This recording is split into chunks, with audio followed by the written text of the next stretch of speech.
पूर्णमदः पूर्णमिदं पूर्णात् पूर्णमुदच्यते पूर्णस्य पूर्णमादाय पूर्णमेवावशिष्यते। ओम शांति शांति शांति। ओम गुरुर्ब्रह्मा गुरुर्विष्णुर्गुरुर्देवो महेश्वरः गुरु साक्षात् परं ब्रह्म तस्मै श्री गुरवे नमः। वंदे गुरूणां चरणारविन्दे संदर्शित स्वात्मसुखावबोधे निःश्रेयसे जाङ्गलिकायमाने संसारहालाहलमोघशान्त्यै योगेन चित्तस्य पदेन वाचां मलं शरीरस्य च वैद्यकेन योपाकरोतं प्रवरं मुनीनां पतञ्जलिं प्राञ्जलिरानतोऽस्मि। आबाहुपुरुषाकारं शङ्खचक्रासिधारिणं सहस्रशिरसं श्वेतं प्रणमामि पतञ्जलिं।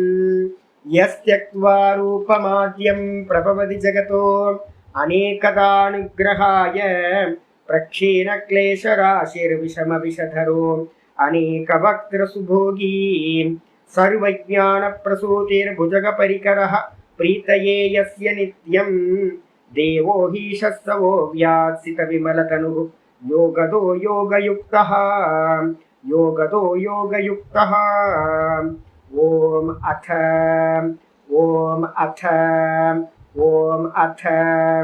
अथ योगानुशासनम। नारायण नारायण नारायण।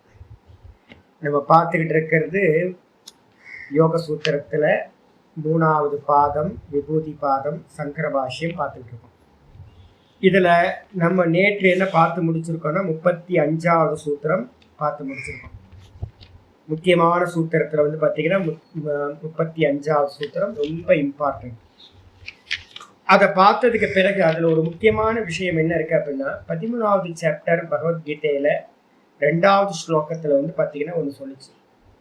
என்னன்னு கேட்டிங்கன்னா, அவித்யாவுக்குள்ளாரையே இருந்துக்கிட்டு அவித்யாவை என்ன பண்ண முடியாது, இந்த அவித்யாவை பார்க்க முடியுமா அப்படின்னு கேட்டிங்கன்னா அவித்யாவை பார்க்க முடியாது. அவித்யினால பிரயோகம் பண்ணப்பட்டவங்களாக தான் நம்ம இருக்கோம். என்ன பிரயோகம் பண்ணப்பட்டிருக்கு? அவித்யாவோட காரியம்தான் புத்தி, மனசு, இந்திரியம், இந்த தேகங்கள் எல்லாம் வந்து பார்த்தீங்க அப்படின்னா அவித்யாவோட காரியம். அப்போ அவித்யாவோட காரியத்தில் இருந்துக்கிட்டே நான் அவித்யாவை அறியணும் அப்படின்னா அது முடியாது. அப்போ என்ன முடியும் அப்படின்னு கேட்டிங்கன்னா உங்களுக்கு, அதனால தான் நம்ம சொல்கிறோம் பரம் பிரசங்கியானம் அப்படின்னு சொல்லக்கூடியதுல தான் 98% ஆன பிறகுதான் உங்களுக்கு நான் வேற இந்த பிரகிருதி வேற அப்படின்னு அமணிபாவத்தை நீங்கள் பார்க்க முடியும். அப்பவும் வந்து பார்த்தீங்கன்னா எதை பார்க்க முடியாது அப்படின்னு கேட்டிங்கன்னா அமணிபாவத்தை தான் பார்க்க முடியும். அவித்யாவை நீங்கள் பார்க்கல. யாராவது தப்பாக நினச்சிக்கலாம், 98% நான் அவித்யாவை பார்க்குறேன் அப்படின்னு யாராவது நினச்சாங்க அப்படின்னா இல்லை. அவித்யாவோட ரெப்ரசன்டேட்டிவாக இருக்கக்கூடிய அந்த சித்தம் வந்து பார்த்தீங்க அப்படின்னா அவித்யாவோட காரியம், அதை தான் பார்க்குறோம். அவ்வியக்தம், அவித்யான்றது அவ்வியக்தம், அதை பார்க்கவே முடியாது. அப்போ வந்து பார்த்தீங்கன்னா அதுலேருந்து ஜம்ப் பண்ணதுக்கு பிறகு தானா ஆயிடுறான். அப்போ அவித்யா வந்து பார்த்தீங்கன்னா விசிபிளான்னு கேட்டிங்கன்னா அவித்யா விசிபிள் இல்லவே இல்லை. ஏன் அப்படின்னா அவித்யான்னு ஒன்று இல்லவே இல்லை. நீங்கள் ஆத்மாவை அடைஞ்சதுக்கு பிறகு கூட வந்து அவித்யாவை பார்க்க முடியாது. ஏன் அப்படின்னா பலமுறை நான் சொல்லியிருக்கேன். ஏன்னு கேட்டிங்கன்னா சூரியனுக்கு வந்து இருட்டுனா ஒன்று தெரியவே தெரியாது. அப்போ சூரியனுக்கு வந்து அவித்யான்னு ஒன்று தெரியுமான, ஞானி புருஷருக்கு அவித்யான்னு ஒன்று தெரியுமான, அவித்யான்னு ஒன்று தெரியவே தெரியாது அப்படின்னு அதை புரிஞ்சுக்கணும். அப்போ வந்து பார்த்தீங்கன்னா இதை புரிஞ்சதுக்கு பிறகு அப்போ எப்படி சுவாமி அதை அடையிறது அப்படின்னும் போது போன இதில் வந்து மந்திரத்தில் பாஷ்யம் ரொம்ப இம்பார்ட்டண்டான பாஷ்யம்னு சொல்லியிருக்கு. இந்த புத்தியில் வந்து பார்த்தீங்கன்னா ஒரு ஞானம் உண்டாகுது. இந்த புத்தியில் உண்டாகிற ஞானத்துக்கு என்ன பேருன்னா, இன்னைக்கு காலையில் கூட நான் சொல்லியிருக்கேன் கீதா கிளாஸில், சேத்தனான்னு ஒரு வார்த்தை சொன்னோம் பார்த்தீங்களா. இந்த சேத்தனான என்ன சொல்லியிருக்கோம்? Reflection consciousness. எப்படி வந்து பார்த்தீங்க அப்படின்னா ஒரு இரும்பு பாலை எடுத்து நெருப்பில் போட்டோம் அப்படின்னா அந்த இரும்பு பால் வந்து பார்த்தீங்கன்னா அக்னி மாதிரியே தகிக்குமோ, பார்க்கறதுக்கு அக்னி மாதிரி ஆயிடும். அக்னியும் அதுவும் வேற வேற மாதிரி தெரியவே தெரியாது. அதே மாதிரி வந்து பார்த்தீங்க அப்படின்னா இந்த நம்மளோட அபிமானம் இருக்கு பார்த்தீங்களா, புத்தி, அதுக்கப்புறம் அந்த புத்தியில் இருக்கக்கூடிய அகங்காரம், இது எல்லாம் அந்த விதமாக தான் ஆகுது. அப்போ வந்து என்ன பண்ணணும் சுவாமி அப்படின்னு கேட்டிங்கன்னா, நம்மளுடைய புத்தின்றதுல இருக்கக்கூடிய அகங்காரம் என்ன பண்ணுது, நான் வந்து பாத்தீங்கன்னா ஆத்மாவை அறிஞ்சிருக்கேன் அப்படின்னு அபிமானத்தோட புத்தியில இருக்கிற விற்த்தியை வந்து பாத்தீங்கன்னா நம்ம நினைச்சுக்கிட்டு இருக்க புத்திக்கு என்ன தெரியும்? இப்ப நம்ம படிக்கிற சப்தங்கள்லாம் தெரியுமா புத்திக்கு? ஆமா. யாருக்கு ஞானம் உண்டாகுது? நம்மளோட ஞானம் எல்லாம் அப்படின்னு கேட்டீங்கன்னா, எனக்கு இது தெரியும் அது தெரியும் அப்படின்றதெல்லாம் புத்திக்கு உண்டாகுது ஞானம். அந்த ஞானத்தை எனக்கு தெரியும் அப்படின்னு அபிமானிக்கிறதுக்கு என்ன பேர்? அகங்காரம் அப்படின்னு பேர். எனக்கு சம்ஸ்கிருதம் தெரியும், எனக்கு யோக சூத்திரம் தெரியும், எனக்கு பிரம்மசூத்திரம் தெரியும், எனக்கு ஆத்மாவை தெரியும், எனக்கு பிரம்மத்தை தெரியும்னு சொல்றது எது அப்படின்னா இந்த அபிமானம் சொல்லிக்கிட்டு இருக்கு. அப்ப இந்த அபிமானத்துக்கு என்ன பேர் அப்படின்னு கேட்டீங்கன்னா, இந்த அபிமானத்தினால நீங்க என்ன பண்ண முடியாது, அது வந்து பாத்தீங்கன்னா வாஸ்தவம் இல்லை. அதனால புருஷனை வந்து பாத்தீங்கன்னா அறியவே முடியாது. அப்ப என்ன பண்ணணும் அப்படின்னு கேட்டீங்கன்னா, வித்யா என்ன தெரியுங்களா உங்களுக்கு? வித்யான்றதுக்கு அர்த்தமே நம்மளுடைய ஞானமே என்னன்னு கேட்டீங்கன்னா, நேர்த்தி தான் ஞானம். நான் ஒரிஜினல் இல்லைன்னு தன்னை எப்ப நீக்கிக்கிறோமோ அப்ப தான் தானா இருக்கிறது. அப்ப பரம்பிரசங்கியானத்துல உண்டாகக்கூடிய ஞானமும் கூட வந்து பாத்தீங்கன்னா வாஸ்தவம் இல்லை, அதுவும் பரோட்சம். அப்ப எப்ப வந்து பாத்தீங்கன்னா நான் அந்த அவித்யாவையும் வந்து பாத்தீங்கன்னா இது நேர்த்தியே, இது வந்து வாஸ்தவம் திருஷ்யம் அப்படின்னு அதையும் நான் அந்த சித்தத்தையும் டிஸ்கனெக்ட் பண்றணும், அப்போ அது அதுவா இருக்கும். இது ஒரு மெத்தட். இதுல வந்து அந்த அமணிபாவத்தை தூக்கி நம்ம என்ன பண்றோம் அப்படின்னு கேட்டீங்கன்னா, அமணிபாவமா இருக்கக்கூடிய மனசை தூக்கி என்ன பண்றோம்? பிரம்மத்தை நோக்கி திருப்பும் போது என்ன ஆகுது அப்படின்னு கேட்டீங்கன்னா, இந்த மனசை விஷயத்தை நோக்கி திருப்பாம பிரம்மத்தை நோக்கி திருப்பும் போது அந்த பிரம்மஸ்வரூபமா இந்த மனசு ஆகுது அப்படின்னு மாண்டூக்கிய காரிக்கா வந்து சொல்லுது. மாண்டூக்கிய காரிக்கால முக்கியமான காரிக்கால சொன்ன நேயாபின்னம் பிரசக்ஷதி அப்படின்னு அந்த வார்த்தை சொல்ற. இதே மந்திரம் வந்து பாத்தீங்க அப்படின்னா கட்டோபனிஷத்துல எப்படி இருக்கு அப்படின்னு கேட்டீங்கன்னா, கட்டோபனிஷத் மந்திரம் வந்து ரொம்ப முக்கியமான மந்திரம். யதோதகம் சுத்தே சுத்தம் ஆசிக்தம் தாதிர்கேவ பவதி ஏவம் முனேர் விஜானத ஆத்மா பவதி கௌதம அப்படின்னு ஒரு மந்திரம் முக்கியமானது. 6:15 அப்படின்னு பக்கத்துல போட்டுங்க. 4:15 4:15 போட்டுக்கிட்டீங்கன்னா ரொம்ப ஆத்ம ஞானத்தை பத்தின விஷயம் அதுதான். இந்த ஆத்ம ஞானத்துல வந்து என்ன பண்றோம் அப்படின்னு கேட்டா, ஒரு எக்ஸாம்பிள் வந்து சொல்லுது என்னன்னு கேட்டீங்கன்னா, இந்த அமணிபாவம்னு ஒரு நிலையை அடையிறோம்னு சொன்னோம்ல. அமணிபாவம் எந்த இடத்துல இருக்கு அப்படின்னு கேட்டீங்கன்னா, பரம்பிரசங்கியானத்துல சித்த விற்த்திகள் எல்லாம் நின்று போய் அந்த இடத்துல வெறும் சித்தம் மட்டும் இருக்கும், மனசு மட்டும், எண்ணங்களற்ற மனசு. அதுக்கு பேர் தான் அமணிபாவன் பேரு. அதை தான் இவன் என்ன பண்றான்னு கேட்டீங்கன்னா பார்க்கிறான். அப்படி பார்க்கும் போது என்ன ஆகுது அப்படின்னா, இது வேற நான் வேறன்னு அந்நியதாக்கியாத்தி பண்ணதுக்கு பிறகு அதுல ஒரு பரம் வைராக்கியம் வருது. அந்த பரம் வைராக்கியம் வந்ததுக்கு பிறகு இந்த ஜீவனா இருந்த அந்த சுத்த திரஷ்டா இருக்கான் பாத்தீங்களா புருஷன், இவன் என்ன ஆகுறான்னு கேட்டீங்கன்னா அந்த பிரம்மத்தோடு வந்து பாத்தீங்கன்னா ஒன்று கலக்கிறான். வாஸ்தவத்துல ஒன்னு கலக்க முடியுமா அப்படின்னு கேட்டீங்கன்னா ஒன்னு கலக்க முடியாது. எப்படி அப்படின்னு கேட்டீங்கன்னா, ஏதோ உதகம் சுத்தே சுத்தம் ஆசிக்தம். எப்படி ஒரு கிணத்துக்குள்ளார இருக்கிற தண்ணி நல்லா ஜலம் இருக்கு, அந்த கிணத்துக்குள்ளார இருக்க சுத்த ஜலத்துல ஒரு கிளாஸ் தண்ணியை வந்து பாத்தீங்கன்னா நல்ல தண்ணியை வந்து பாத்தீங்கன்னா அதுக்குள்ளார ஊத்துனீங்க அப்படின்னா இப்ப என்ன ஆகும்? டிஃபரன்ஸ் ஏதாவது தெரியுமா? தெரியாது. அப்ப ஒரு கிளாஸ் தண்ணியை எடுத்து அதுல ஊத்துன மாத்திரத்துல அதுவும் இதுவும் எப்படி ஒன்னாக ஆகி விடுகிறதோ அதே மாதிரி வந்து பாத்தீங்கன்னா முனேர் விஜானத ஆத்மா, இந்த ரிஃப்ளெக்ஷன் கான்சியஸ்னஸ் இந்த புத்தியில பட்டு இது வந்து பாத்தீங்கன்னா ஜீவனாச்சு. இந்த மனசோட சேர்ந்தோன்னு அது சித்தத்தோட சேர்ந்து அசுத்தமாச்சு. இந்த அசுத்தத்தை எல்லாத்தையும் நீக்கினதுக்கு பிறகு பரம்பிரசங்கியானத்துல எல்லாம் நீங்கி போய் சுத்த ஜீவனா இவன் என்ன இருக்கான். இவன் வந்து பாத்தீங்க அப்படின்னா அந்த பிரம்மத்தை வந்து பாத்தீங்கன்னா சதா அதுலயே தாரண தியான சமாதின்னு சம்யமம் பண்றதுனால என்ன ஆகுது அப்படின்னா அது மயமா ஆகி விடுது. அந்த சித்தம் வந்து பாத்தீங்கன்னா இல்லாம போய் என்ன ஆயிடுதுன்னு கேட்டீங்கன்னா பிரம்ம ரூபமா அந்த சித்தம் பரிணமிக்குது. இந்த ஜீவனா இருக்கிறவன் வந்து பாத்தீங்கன்னா பிரம்மமா ஆகின்றான் அப்படின்னு புரியணும். ஆமா, வரப்போகுது, பின்னாடி வரப்போகுது உங்களுக்கு வந்து பாத்தீங்கன்னா இதே அர்த்தம் வந்து பாத்தீங்கன்னா எத்தனை சூத்திரம்? 3:55 வந்து பார்க்க போறோம். பக்கத்துல போட்டுங்க 3:55 போன பாஷ்யத்தோட முடிவுல போட்டுங்க 3:55. அப்ப அது முக்கியமானது வந்து பாத்தீங்கன்னா இப்ப வரப்போகுது. இப்ப இந்த இதுல இருந்து நம்ம பார்க்க போறோம் 3:55 பார்க்க போறோம். அப்ப வந்து பாத்தீங்கன்னா என்ன தெரியுது அப்படின்னு கேட்டீங்கன்னா, எந்த முயற்சியும் பண்ண வேணாம். என்னன்னு கேட்டீங்கன்னா நேர்த்தி பண்றது மட்டும்தான் நம்மளுடைய முக்கியமான டார்கெட்டா இருக்கணும். நான் எதையாவது பண்ணணும் அப்படின்னா பிரம்மத்தை அடையிறதுல முயற்சி பண்ணவே வேண்டாம். ஏன்னு கேட்டீங்கன்னா என்னால பாத்தீங்கன்னா பிரம்மத்தை அறியவே முடியாது என்கிட்ட இருக்கிற இன்ஸ்ட்ருமெண்ட்டை வச்சுக்கிட்டு.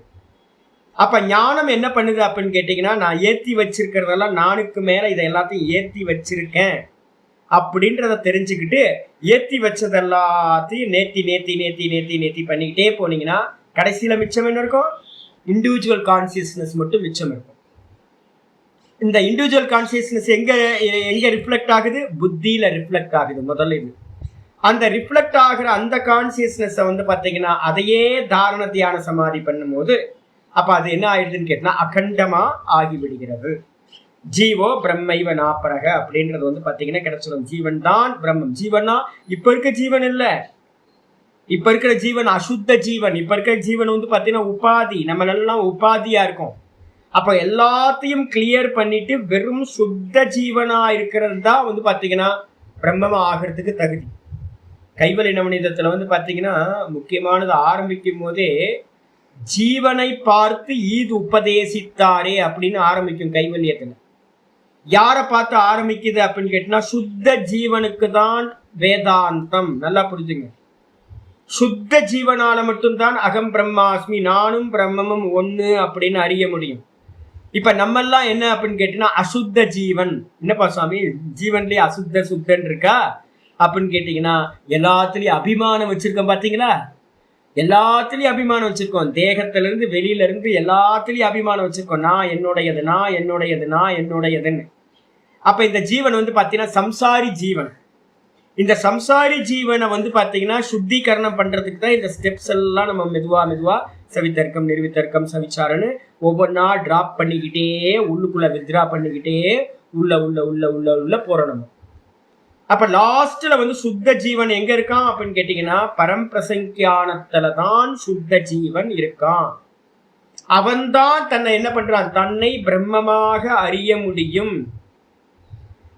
அதுவும் பாத்தீங்கன்னா எப்ப முடியும்? அந்த சித்தத்தையும் அவுட் ஆஃப் ஃபோக்கஸ் பண்ணிட்டு தான் அப்படின்றதுலயே மெடிடேட் பண்ணா அப்படின்னா அவனுக்கு புருஷ ஞானம், பிரம்மத்தோட ஞானமானது உண்டாகும். இதுக்காக தான் நிதித்தியாசனம் பாத்தீங்கன்னா சொல்லப்படுது. நேற்று பாத்தீங்கன்னா ஒருத்தர் நாக்பூர் கோர்ஸ்ல பாத்தீங்கன்னா படிச்சவர். கோர்ஸே சரியா பண்ணல. அவர் என்கிட்ட சாமி உங்க சிஷ்யர்களுக்கெல்லாம் ஒரு பெரிய நல்லது பண்ணணும் சாமி. ஏன் சிஷ்யர்களுக்கு நல்லது பண்றது எனக்கு தெரியாது, உங்களுக்குலாம் எது நல்லது பண்ணணும்னு இவ்வளோ மெனக்கெட்டு மணிக்கணக்கா உட்காந்து ஸ்பெண்ட் பண்ணிட்டு இருக்கேனே. அப்போ எனக்கு தெரியும் இல்லை, மெதுவா மெதுவா கேர்ஃபுல்லா ஒவ்வொன்றா கேர்ஃபுல்லா கொண்டு வந்துட்டு இருக்கேன். அப்போ பார்த்தீங்கன்னா அவர் சொல்றாரு, ரொம்ப புத்திசாலியா சொல்றாரு, எனக்கும் உபயோகமா இருக்கும், உங்க சிஷ்யர்களுக்கும் ரொம்ப உபயோகமா இருக்கும். நிதித்தியாசனத்தை பத்தி பார்த்தீங்கன்னா கலெக்ட் பண்ணி சொல்லுங்க. நான் முட்டாளே, நான் நிதித்தியாசனத்தை பத்தி யோக சூத்திரமே எடுத்துக்கிட்டு இருக்கேன். மாண்டுக்கியத்துல பார்த்தீங்கன்னா அத்வைத பிரகரணம்ன்றது நிதித்தியாசனத்துக்காக தான் சொல்லப்பட்டிருக்கு. நிறைய கிரந்தங்கள் இருக்கு. இவங்களுக்கு பார்த்தீங்கன்னா எங்கெங்க நிதித்தியாசனம் நான் தான் சொன்ன அடுத்த வார்த்தையை கேட்டேன். உங்க சித்தாந்தத்துல தான் நிதித்தியாசனமே இல்லையங்க. உங்க சித்தாந்தத்துல தான் பார்த்தீங்க அப்படின்னா புக்கை படிச்சுக்கிட்டு இருக்கிறதே நிதித்தியாசனம்னு சொல்லிட்டு இருக்கீங்களே. தயானந்த பிலாசபி எல்லாத்துலயும் என்ன அப்படின்னு கேட்டீங்கன்னா நிதித்தியாசனம்னா என்ன அர்த்தம் அப்படின்னா, நிதித்தியாசனம்னா புக்கை வச்சு படிச்சுக்கிட்டு இருக்கிறது நிதித்தியாசனம் தான். யோசிச்சு பாரு, புக்கை வச்சு படிச்சுக்கிட்டு இருக்கிறது நிதித்தியாசனம்.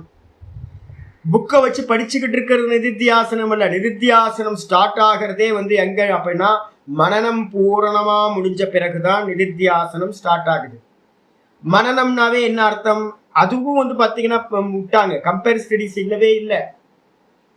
எல்லா சாஸ்திரங்களையும் நான் ஏன் உங்களுக்கு கொண்டு வந்துட்டு இருக்கேன். இப்ப பாருங்க, யோக சூத்திரம் சொல்லி கொடுத்துட்டு இருக்கும்போது கட்டோபனிஷத்துக்கு போயிட்டேன். பிரஷ்னோபனிஷத்து, கட்டோபனிஷத்து, கீதா. அப்ப ஏன் சஞ்சாரம் பண்றேன் அப்படின்னா உங்க மனசுக்குள்ளார வந்தரணும் என்னன்னு கேட்டீங்கன்னா இது எல்லாம் ஒண்ணு. எது தேவையில்லையோ அதை மட்டும் எடுத்துட்டு மீதி இருக்கிறது எல்லாத்தையும் ஒன்னாக்கி ஒரு பிலாசபியா பாத்தீங்கன்னா தான் கரெக்டா இருக்கும். பெரியவங்க அப்படிதான் பண்ணியிருக்காங்க. அதனால பாத்தீங்க அப்படின்னா மனனம் எப்ப நடக்கும் அப்படின்னா நேத்தி நேத்தி நேத்தி நேத்தி நேத்தி நேத்தி நேத்தின்னு பண்ணிக்கிட்டே போனீங்கன்னா எது வரைக்கும் நேத்தி பண்ணுவீங்க? எது வரைக்கும் நேத்தி பண்ணுவீங்க? பரவைராக்கியம் வரைக்கும் நீங்க பாத்தீங்கன்னா நேத்தி தான் நடக்குது. யாராவது கேட்கலாம், யோகம் என்ன பண்ணுது அப்படின்னு கேட்டீங்கன்னா யோகம் ஒன்னும் பண்ணல, நேத்தி பண்ற வேலையை தான் பண்ணுது. இது திருஷ்யம், இது பொய், இது திருஷ்யம், இது பொய், இது திருஷ்யம், இது பொய். இதான் யோகம் பண்ணுது.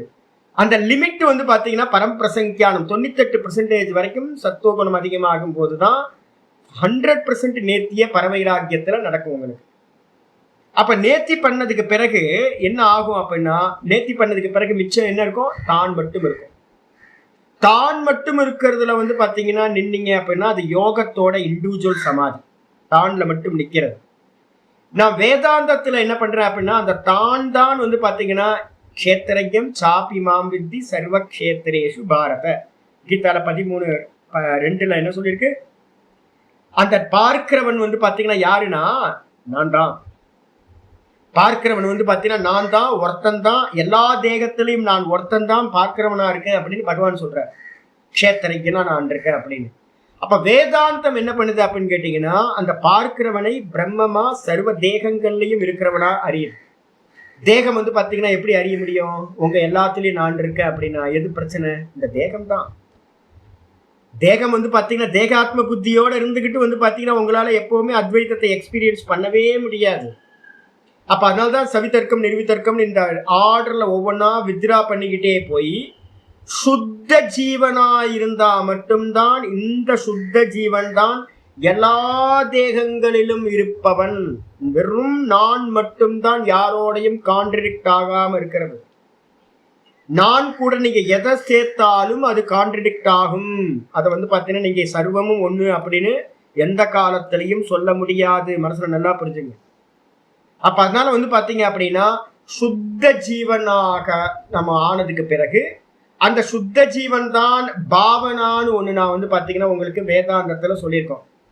5வது சாப்டர் முடிஞ்சு 6வது சாப்டர் பகவத்கீதா ஆரம்பிக்கிறதுக்கு முன்னாடி தத் சிந்தனம் தற்கதனம் ததன்யோன்ய பிரபோதனம் மாதிரி ஒரு ஸ்லோகம் வந்து பாத்தீங்கன்னா 5:17 எதுலயே ஒண்ணு இருக்கு. என்ன ஸ்லோகம்? தத்புத்தயஸ்ததாத்மானக தன்னிஷ்டா தத்பராயணாக கச்சந்திய புனராவிருத்தியம் ஞான நிர்தூத கல்மஷாக அப்படின்னு ஒரு ஸ்லோகம். 5:17 நினைக்கிறேன் நியம. அப்ப அதுல ஆமா, அப்போ இந்த இந்த இந்த சுத்த ஜீவனுக்கு வந்ததுக்கு பிறகு யோகம் என்ன பண்ணுது? பரவைராகியத்தை சொல்லி பரவைராகியத்துல இருந்து தான்ல நிக்கிறது. இதனை சொல்லுது யோகம். அது அந்த தான்ல நிற்கும் போது என்ன ஆயிடுது? சித்தத்தோட டிஸ்கனெக்ட் ஆனீங்கன்னா அது நிரோத பூமிக்கு போயிடுவீங்க. ததா திரஷ்டுக்கு சுரூபே அவஸ்தானம் அப்படின்னு யோகத்தோட முடிவுக்கு வந்துடுறீங்க. இதே வந்து பாத்தீங்கன்னா இந்த பரம்பிரசங்கியானத்துக்கு வந்ததுக்கு பிறகு சித்தத்தை பார்க்கறத வந்து பாத்தீங்கன்னா வைராக்கியம் அடைஞ்சவன் அந்த இடத்துல ஒரு காரியத்தை அந்த சுத்த ஜீவன் ஒண்ணு பண்ண வேண்டியிருக்கு. பிரம்மபாவம் அப்படின்னு பேர். பிரம்மபாவம்னா என்ன அர்த்தம்? அந்த நம்ம குலவியும் புழுவும் சொல்ற நியாயம் இருக்குல்ல, பிரம்மர கீட்ட நியாயம். இப்ப நீங்க பிரம்மர கீட்ட நியாயம் பண்ண முடியுமா? நான் பிரம்ம நான் பிரம்ம நான் பிரம்மம் பண்ண முடியுமா? சொல்லிக்கலாம். கரெக்ட், உண்மைதான். சும்மா சொல்லிக்கலாம். இப்போ இந்த நிர்வாண சட்கத்தை எடுத்து வந்து 1000 முறை படிங்க பார்க்கலாம். ஆயிட முடியுமா? ஆமா, மனோபுத்தி அகங்காரம் சித்தானி நாகம்னு சொல்லிக்கிட்டே இருந்தா மனோபுத்தி அகங்காரத்தை தாண்டி போக முடியுமா? சிவோகம் சிவோகம் சொல்லுது. எப்ப சிவன் ஆக முடியும்? ஜீவன் எப்ப சிவன் ஆவான்? தேகாதிகளோட சேர்ந்தா இல்ல. நம்ம வந்து பாத்தீங்கன்னா அழகா வந்து எல்லா இடங்கள்லயும் நான் போற இடத்துல எல்லாம் வந்து பாத்தீங்கன்னா இந்த நிர்வாண சட்கத்தை போட்டு அட்டி அட்டி நடிக்கிறாங்க. எனக்கு வந்து பாத்தீங்கன்னா கோபமா வருது. ஏன் அப்படின்னு கேட்டீங்கன்னா உங்களுக்கு வந்து நம்ம எங்க நிக்கிறோம் அப்படின்னா தேகத்துல நின்றுட்டு இருக்கோம். ஒரு ஏதாவது ஒண்ணுத்தை கேன்சல் பண்ண முடியுமா? காலையில காஃபி சாப்பிடாம வந்து பாத்தீங்கன்னா இருக்க முடியல, விட முடியல. நான் 3 நாள் வந்து பாத்தீங்க அப்படின்னா காஃபி சாப்பிடாம இருந்தேன். காஃபியே வந்து வேணாம் அப்படின்னு. ஐயோ காஃபி சாப்பிடாம ஏதோ மிஸ் ஆன மாதிரியே இருக்க கிளாஸ்ல எல்லாம் அப்படின்ட்டு இன்னைக்கு வந்து பாத்தீங்கன்னா காஃபி சாப்பிட்டேன். போனா பரவாயில்ல, என்ன ஆனாலும் பரவாயில்ல அப்படின்னு. அப்ப திரும்ப நாளைக்கு ட்ரை பண்ணணும். அப்போ வந்து பாத்தீங்கன்னா நம்ம எங்க நிக்கிறோம் அப்படின்னு கேட்டீங்கன்னா தேகத்தையே ஒரு இந்திரியத்தையே வந்து நம்மளால என்ன பண்ண முடியல, நெகேட் பண்ண முடியல. இதுல வந்து பாத்தீங்கன்னா நான் இல்லை, நான் இந்த தேகம் இல்லை, இந்திரிய என்ன போய் சொல்ற? தேகத்துல இருந்துட்டு எப்படி தேகம் இல்லைன்ற? இந்திரியத்துல புடிச்சு வச்சுக்கிட்டு இந்திரியத்தை நான் இல்லைன்னு எப்படி நீ சொல்ற? சித்தாந்தம் இல்ல நம்ம முதல்ல சித்தாந்தத்தை ஃபர்ஸ்ட் படிச்சிடுறது. சித்தாந்தத்தை படிச்சதுக்கு பிறகு நேர்த்தி பண்ணணும், ஒர்க் அவுட் பண்ணணும். இதை எப்படி ஒர்க் அவுட் பண்ணுவீங்க நேர்த்திய அப்படின்னா? நேர்த்திய ஒர்க் அவுட் பண்றதுக்கு தான் சவிதர்க்கம் நிர்விதர்க்கம் சவிச்சாரம் நிர்விச்சாரம்னு அடுத்த நிலைக்கு வந்து பார்த்தீங்கன்னா விஷயத்துல இருந்து இந்திரியம், இந்திரியத்துல இருந்து மனசுல இருந்து புத்தி. இதான் லய பிரக்கிரியா. கட்டோபனிஷத்துல இருந்து மாண்டூக்கியத்துல இருந்து எல்லா இடத்துலையும் லய பிரக்கிரியா வந்து இதுதான் சொல்லுது. எடுத்தோன்னே வந்து பார்த்தீங்கன்னா தத்துவத்தை அட்டைன் பண்ண முடியுமானா தத்துவத்தை அட்டைன் பண்ணவே முடியாது உங்களால. நல்லா புரிஞ்சுங்க. அப்ப ஸ்டெப்பா ஏறினதுக்கு பிறகு சுத்த ஜீவன்கிட்ட வந்ததுக்கு பிறகு சுத்த ஜீவன் என்ன பண்றான்? அகம் பிரம்மாஸ்மி அப்படின்னு பண்றான். அந்த அகம் பிரம்மாஸ்மி பாவத்துக்கு தான் நான் இப்ப மாண்டூக்கிய இதுல கட்டோபனிஷத்துல 4:15-16 மந்திரம் சொல்லுங்க. 4:15 சுத்த ஜலத்தோட கலந்தா ஒன்னாயிடும். இப்ப நம்ம வந்து பாத்தீங்கன்னா நானும் தான் ஒன்னாகும் ஒழிய, நானும் இந்த தேகாதிகளோட சேர்ந்திருக்கிற நானும் பிரம்மமும் ஒண்ணு இல்லை. நல்லா புரிஞ்சுக்கணும். அப்ப அதனால வந்து பாத்தீங்கன்னா ரொம்ப தெளிவா இருக்கணும். என்னன்னு கேட்டீங்கன்னா இந்த ஜீவ புத்தியோட இந்த உபாதியோட சேர்ந்து இருந்துகிட்டு அந்த பிரம்மத்தை அறிய முடியாது. சுத்த ஜீவன் பிரம்மத்தை அறிய முடியும். பிரம்ம பாவம் பண்றதுன்னு வருது. அப்ப வேதாந்தத்துக்கும் யோகத்துக்கும் இந்த இடம் வரைக்கும் கரெக்ட். பரம்பிரசங்கியானம் வரைக்கும் நீங்க போய் தான் ஆகணும். வேதாந்தத்திலையும் நான் புரிஞ்சுக்கிறேன் சாமி, புரிஞ்சாலும் ஒன்றும் ஆகாது.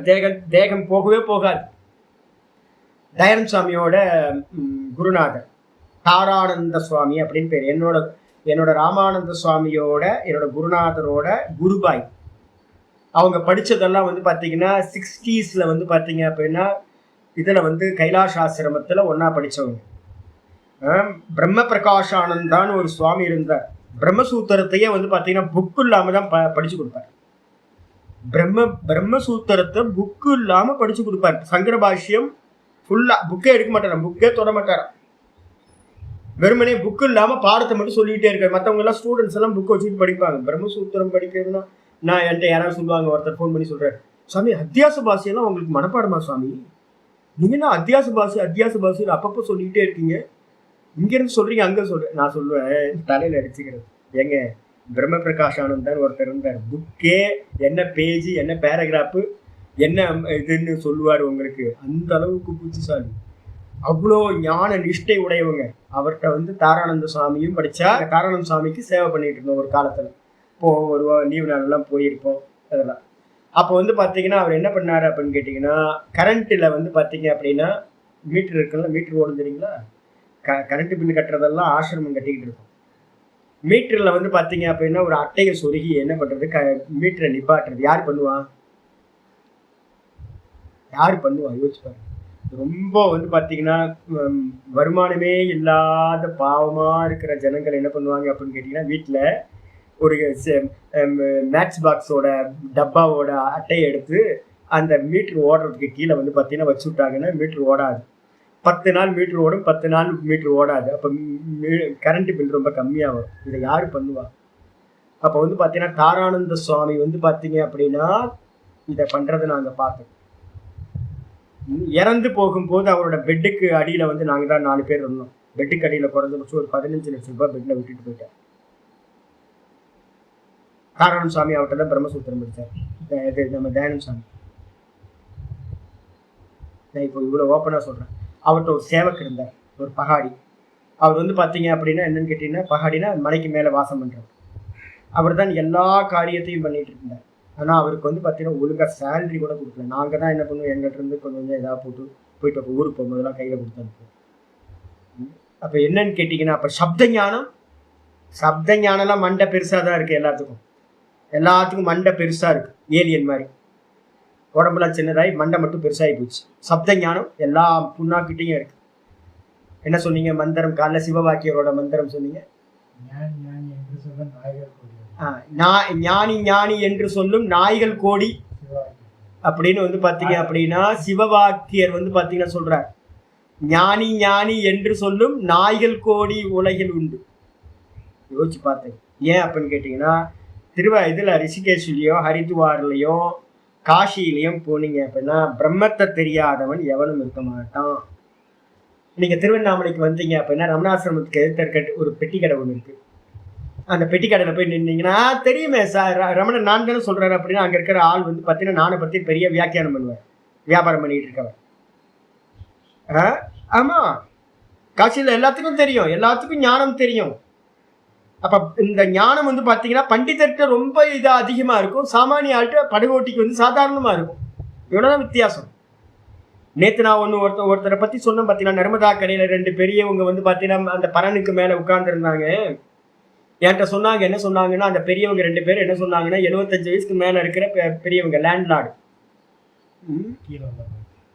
அவங்க ஆமா, அவங்க என்ன சொன்னாங்க அப்படின்னு கேட்டீங்கன்னா, சாமி உங்களை கூப்பிட்டு நான் டீ கொடுக்கறது உங்களுக்காக இல்லை, நீங்க நிறைய படிச்சவர், பிரம்மசூத்திரம்லாம் தெரியும், உபனிஷத்தெல்லாம் தெரியும், இந்த எந்த விஷயத்துக்காகவும் நான் என்ன பண்ணுவேன், எங்க போனாலும் டீ கொடுத்தாங்க அப்படின்னா நான் என்ன பண்ணுவேன், என்கிட்ட இருக்கிறது தானே கொடுக்க முடியும். என்கிட்ட இருக்கிறது ஞானம். நான் எதையாவது ஒரு உபனிஷத்தை எடுத்து பேசுவேன், இல்லை பிரம்மசூத்திரத்தை ஏதாவது பேசுவேன். அன்னைக்கு போன இடத்துல வந்து பார்த்தீங்க அப்படின்னா, நான் பேச ஆரம்பிச்சோடனே கனெக்ட் ஆகிட்டாங்க அவங்க. எனக்கு தெரிஞ்சு போச்சு என்னன்னா, அவங்களுக்கு பிரம்மசூத்திரம்லாம் வேற படிச்சிருக்காங்கன்னா, பிரம்மசூத்திரம்லாம் படிச்சிருக்கோம் சாமின்னு அந்த 2 பெருசுங்களும் சொல்லிச்சு. பார்த்தா வந்து பார்த்தீங்கன்னா கிராமத்தான், சுத்த கிராமத்தான். நீங்க பார்த்தா வந்து பார்த்தீங்கன்னா இவங்களுக்கு பிரம்மசூத்திரம் தெரியுன்றதே வந்து வெளியில தெரியவே தெரியாது. அப்ப அவங்க வந்து பார்த்தீங்கன்னா அந்த சொல்றாங்க என்னன்னு கேட்டீங்கன்னா, நான் எனக்கு சந்தோஷமாயி போச்சு. நான் சொல்றது இன்னொரு இடம், ஒரு இடத்துக்கு நான் ஈவினிங் போறேன் வந்து பாத்தீங்கன்னா, பார்த்தா ஒரு 2 பெருசுங்க வந்து பாத்தீங்கன்னா, நான் சொன்னது நேற்று சொன்னது வேற பெருசு, இந்த சொல்றது 2 பெருசு வேற. ஈவினிங் டைம்ல ஒரு இடத்துல போய் நிக்கிறேன், அந்த பெருசுங்க 2 வந்து பாத்தீங்கன்னா பிரம்மசூத்திரத்தை பேசும்போது கனெக்ட் ஆகிடுச்சுங்க. கேட்டா பிரம்மசூத்திரம்லாம் தெரியும் சாமி அப்படின்னு. எனக்கு அப்படியே கலவரமாயி போச்சு, சந்தோஷமாயி போச்சு. அன்னைக்கு நைட்டு 12 1 மணி வரைக்கும் பேசிட்டு அந்த பெருசுங்க சொல்லுது என்னன்னு கேட்டீங்கன்னா, உனக்கு பிரம்மசூத்திரம் தெரியுன்றதுக்கெல்லாம் உனக்கு டீ கொடுக்கல, உனக்கு பிரம்மசூத்திரம் தெரியும், வேதாந்தம் தெரியும், இதுக்கெல்லாம் நான் வந்து பார்த்தீங்கன்னா இந்த சாப்பாடோ இல்லை பிக்ஷையோ இல்லை இதெல்லாம் கொடுக்கல. என்னால் என் பேரனை வந்து பார்த்தீங்கன்னா ஒரு நாள் பார்க்காம, ஒரு நாள் பேரனோட பேசாம என்னால் இருக்க முடியல. நீ வந்து பார்த்தீங்கன்னா 30 வயசுல 33 34 வயசுல வந்து பார்த்தீங்கன்னா எல்லாத்தையும் விட்டுட்டு வந்து பார்த்தீங்கன்னா எல்லாத்தையும் தியாகம் பண்ணிட்டு பரதேசியா உன்ட்ட எந்த வஸ்து இல்லை, எங்கள்கிட்ட யாத்திரை பண்ணும்போது ஒரே ஒரு அதான் நம்ம ஏதாவது வச்சுட்டு வந்திருக்கோமா சாமி அப்படின்னா, இல்லை நாங்களாம் என்ன பண்ணுவோம் தெரியுங்களா, கிளம்பி போகும்போதெல்லாம் வைண்டப் பண்ணிட்டு தான் போவோம். எத்தனை முறை வைண்டப் பண்ணியிருக்கேன் தெரியுங்களா. அப்போ ஒரு யாத்திரை பண்றோம் அப்படின்னா வந்து பார்த்தீங்கன்னா ஒரே ஒரு ஜோல்னா பை மட்டும் தான் கையில் இருந்துச்சு. ஒரு மந்திர புஷ்பம் இருக்கும், ஒரு பகவத்கீதா இருக்கும், சின்ன பகவத்கீதா, கையடக்கமா இருக்கிற பகவத்கீதா, ஒரு மந்திர புஷ்பம், பாக்கெட் சைஸ் மந்திர புஷ்பம். அப்புறம் சுவாமிக்கு வந்து பார்த்தீங்கன்னா ஒரு சின்ன சிவலிங்கம், ஒரு ஸ்வீட் பாக்ஸில், ஹல்திராம் ஸ்வீட் பாக்ஸில் இருக்கிற மாதிரி ஒரு சிவலிங்கம், இதெல்லாம் வச்சு அது டெய்லி ஆராதனைக்கு. அவ்வளோதான், ஒரே ஒரு சின்ன ஜோல்னா பை, இவ்வளோதான். இதுக்கப்புறம் வேற எதுவுமே இருக்காது. ஒரு வஸ்திரம் மேலே, ஒரு வஸ்திரம் கீழே. இப்போ அவர் சொல்றாரு, எல்லாத்தையும் விட்டுட்டு, சொந்தக்காரங்களெல்லாம் விட்டுட்டு, சொத்து பத்து எல்லாத்தையும் விட்டுட்டு, எல்லாத்தையும் விட்டுட்டு நீ வந்து பார்த்தீங்கன்னா இந்த பரிக்கிரமா பண்ணிட்டு இருக்கியே, இந்த வைராக்கியத்துக்காகத்தான் உனக்கு நான் நமஸ்காரம் பண்றேன். அப்ப இந்த உலகத்துல வந்து பாத்தீங்கன்னா எது சிறந்தது அப்படின்னா, ஞானம்ல ஒரு புண்ணாக்குங்க, எல்லாத்துட்டையும் இருக்குங்க ஞானம். சிவபாக்கியர் வந்து பாத்தீங்க அப்படின்னா சொல்றார், ஞானி ஞானி என்றுரைத்த நாய்கள் கோடி கோடியே. என்ன வார்த்தை பாத்தீங்களா, இதா இருக்குல்ல. நான் சொன்னா வந்து திட்டுவாங்க, அதனால தான் நான் வந்து சப்போர்ட்டுக்கு வந்து பாத்தீங்கன்னா, ஆமா, இதை வந்து பாத்தீங்க அப்படின்னா சொல்லும் போதே சொல்றாரு, ஞானி ஞானி என்றுரைத்த நாய்கள் கோடி கோடியே. இந்த உலகத்துல நான் ஞானி ஆக்கும், எனக்கு பிரம்மன் தெரியும், ஆத்மா தெரியும்னு சொல்றவங்க வந்து பாத்தீங்கன்னா நாய்கள் கோடி கோடியன்ற. ஐயோ ஐயோ, யாராவது கேட்டாங்கன்னா என்ன ஆகும் யோசிச்சு பாருங்க. நாய்கள் கோடி கோடியே, வாணிவாத மலை நாளென்று வாதி கோடி கோடியே. ரொம்ப அருமையானது இருக்கு. அதுக்கப்புறம் வந்து நிறைய வந்து பார்த்தீங்கன்னா ஆச்சாரியர் வந்து பார்த்தீங்கன்னா சொல்கிறார், என்னால் படிக்க முடியல, இது இதே இந்த ஒரு வார்த்தை மட்டும் போதும் உங்களுக்கு இதை புரிஞ்சுங்க. அப்போ என்ன அர்த்தம்னா, புத்திகதமாக இந்த புத்தியில் வந்து பார்த்தீங்கன்னா சப்தத்தையும் அர்த்தத்தையும் புரிஞ்சுக்கிறது வந்து பார்த்தீங்கன்னா எல்லாம் புரிஞ்சுக்கணும். ஆனால் வந்து பார்த்தீங்கன்னா இது நான் இல்லை, இது நான் இல்லை, இது நான் இல்லை அப்படின்னு நேர்த்தி பண்ணுறவங்க ரொம்ப அரிதானவங்க. நான் பார்க்குற வரைக்கும் இந்தியா ஃபுல்லாக ட்ராவல் பண்ணதில் எனக்கு ஒரே ஒரு விஷயம் தெரியுது. என்ன அப்படின்னு கேட்டிங்கன்னா, சிரவணம் பண்ணுறவங்க நிறைய பேர் இருக்காங்க. லட்சக்கணக்கான பேருக்கு சிரவண ஞானம் வந்துடுது. லட்சத்தில் வந்து பார்த்தீங்கன்னா சிரவணம் பண்ணி முடிச்சிடுறாங்க. தெரியும், உபனிஷத்து தெரியுது. இப்போ யூடியூப்ல இருக்கிறதுனால எல்லாம் தெரியும் எல்லாத்துக்கும். ரொம்ப சின்சியராக என்னோட பாடத்தை கிளாஸ்க்கு வராமல் எங்கெங்கிருந்தோ பாடம் கேட்குறாங்க. சொல்லும்போது எனக்கு சந்தோஷமா இருக்கு. அப்போ சிரவணம் பண்ணுறவங்க நிறைய இருக்காங்க. மனனம் பண்ணுறாங்களா அப்படின்னு கேட்டிங்கன்னா, மனனம் ஸ்தூல மனனமே கம்பேர் ஸ்டடீஸே நிறைய பேருக்கு வரல. சொல்லி கொடுக்கவே இல்லை. இப்போ நான் சொல்கிறேன்ல, உபனிஷத்துலேருந்து இங்கே அங்கே எல்லாத்தையும் எடுத்து போட்டு ஒன்றா ஒரு மீனிங் கொண்டு வரல, இந்த எழுத்து மீனிங்க்கு அங்கேருந்து எடுத்துகிட்டு வரல, இதெல்லாம் கம்பேர் ஸ்டடீஸ். இப்போ இது எல்லாத்தையும் ஒன்று கூட்டி ஒரே சாஸ்திரமாக ஆக்குற அந்த மனநம், ஸ்தூல மனநமே வந்து பார்த்தீங்கன்னா நிறைய பேருக்கு கிடைக்கல. ஏன்னா தனித்தனி நினச்சிக்கிட்டு இருக்காங்க, ஒவ்வொரு உபனிஷத்தும் தனித்தனின்னு. இது வேற சொல்லுது, அது வேற சொல்லுது அப்படின்னு. இதுக்கப்புறம் சூக்ஷ்ம மனநத்துக்கு போகும்போது என்னது அப்படின்னு கேட்டீங்கன்னா, வேதாந்தம் கேட்டு வேட்கை விட்டனரே திருமந்திரம் சொல்லுது. வேதாந்தம் கேட்க கேட்க என்ன ஆகும், எல்லா வேட்கைகளும் ஆசைகளும் வந்து பார்த்தீங்கன்னா மெதுவா மெதுவா மெதுவா போகணும். இது பொய், இது பொய், இது பொய், இது பொய், இது விஷயம், இது திருஷ்யம், இது திருஷ்யம், இது திருஷ்யம், நான் இல்லை திரஷ்டா அப்படின்னு போகணும். ஆனா அது மட்டும் யாருக்கும் நடக்கவே மாட்டேங்குது. நேத்தி யாராவது பண்றாங்களான்னு கேட்டீங்கன்னா, நேத்தி பண்ணாமையே தன்னை ஞானின்னு சொல்லிக்கிறாங்க நிறைய பேர். அது மாதிரிதான் இந்த உலகத்துல இருக்காங்க. அப்ப ரொம்ப அரிதானவர்கள். அதுக்கப்புறம் வந்து பாத்தீங்கன்னா நிதித்தியாசனம் நேத்தி பண்ணி முடிச்சதுக்கு பிறகுதான், நேத்தி பண்ணி முடிச்சதுக்கு பிறகு மிச்சம் இருக்கிற நான் அப்படின்றதுல நிக்கிறதுக்கு பேரு தான் என்னது, நிதித்தியாசனம். திரிபுட்டிய வந்து பாத்தீங்கன்னா கேன்சல் பண்ணிட்டு தான்ல நிக்கிறது, வெறும் தாண்ட நிக்கிறது, அதான் நிதித்தியாசனம். இதுதான் வந்து பாத்தீங்கன்னா முதல் அத்தியாயத்துல பஞ்சதசியில 60, 61, 62, 63, 64, 65 எல்லா லட்சணம் கொடுத்திருப்பார் ஆச்சாரியார். தர்மமேக சமாதின்னு சொல்லக்கூடிய அந்த நிர்விகல்ப சமாதி தான் ஆத்ம அனுபூதி. அதுலதான் வந்து பாத்தீங்க அப்படின்னா சஞ்சித கருமங்கள் எல்லாம் நாசத்தை அடையும். எல்லாம் புரிஞ்சுங்க. நம்ம கேட்டது, இப்ப வேதாந்தம் கேட்கறது நமக்கு சந்தோஷம் கொடுக்குது. சில பேருக்கு வந்து பாத்தீங்க அப்படின்னா இளையராஜா மியூசிக் பிடிக்கும், கச்சேரிக்கு போவாங்க. சில பேர் கர்நாடிக் மியூசிக் போகும், அவங்க வந்து பாத்தீங்கன்னா பாம்பே ஜெயஸ்ரீயோட மியூசிக் போவாங்க. அதே மாதிரி வந்து சில பேருக்கு வந்து பாத்தீங்கன்னா வேதாந்தம் பிடிக்கும், அதனால வேதாந்தத்தை போய் கேட்கறாங்க. அதனால வந்து பாத்தீங்கன்னா இதுல ஆனந்தம் கிடைக்குமா? ஆமா, ஒவ்வொருத்தருக்கும் ஒவ்வொருத்தர் ஆனந்தம் கிடைக்குது. எனக்கு வேதாந்தம் கேட்கறதுலயும் ஆனந்தம் கிடைக்குது, சப்தம் அர்த்தம் புரிதல் நல்லா உண்டாகுது. ஆனா நேர்த்தி பண்ணாம தானை அடைய முடியாது. இதை மட்டும் நல்லா மனசுல புரிஞ்சு. இதுக்கப்புறம் ஆச்சாரியார் திரும்ப வரார் 36வது சூத்திரம். இதை பத்தி திரும்ப 55வது சூத்திரத்துல நம்ம என்ன பண்ண போறோம், 35வது சூத்திரத்தோட விஸ்தாரத்தை திரும்பவும் 55வது சூத்திரத்தை பார்க்க போறோம். திரும்பவும் இதே நான் பேசின விஷயத்தையே கைவல்ய பாதத்துல நான் திரும்பவும் இதே விஷயத்தை திரும்ப ஆச்சாரியர் எடுப்பார். கைவல்யத்தை பத்தி பேசும்போது அதையும் நம்ம பேசலாம். ரைட்டா? இதுக்கப்புறம் வந்து பாத்தீங்கன்னா சிவவாக்கியர் வந்து பாத்தீங்கன்னா 339வது பாடல் அதை எடுத்து பார்த்தது. ஞானி ஞானி ஞானி என்று நாய்கள் கோடி கோடியே அப்படின்னு சொல்றாங்க. அது வந்திருக்கு. நான் அனுப்புனா உங்களுக்கு படிச்சுக்கலாம். அப்ப என்ன அர்த்தம் அப்படின்னு கேட்டீங்கன்னா, வாஸ்தவத்துல திரும்ப திரும்ப பேச போறோம். இதுல நல்லா புரிஞ்சுக்கணும். சப்தம் அர்த்தம் புரிஞ்சுக்கிறதுக்கு வேற, ஞானம்ன்றது வேற. நல்லா புரிஞ்சுங்க. இதை திருப்பி வச்சிருங்க. இப்ப 36வது சூத்திரத்துக்கு வந்துடும். 36வது சூத்திரம் வந்துருங்க.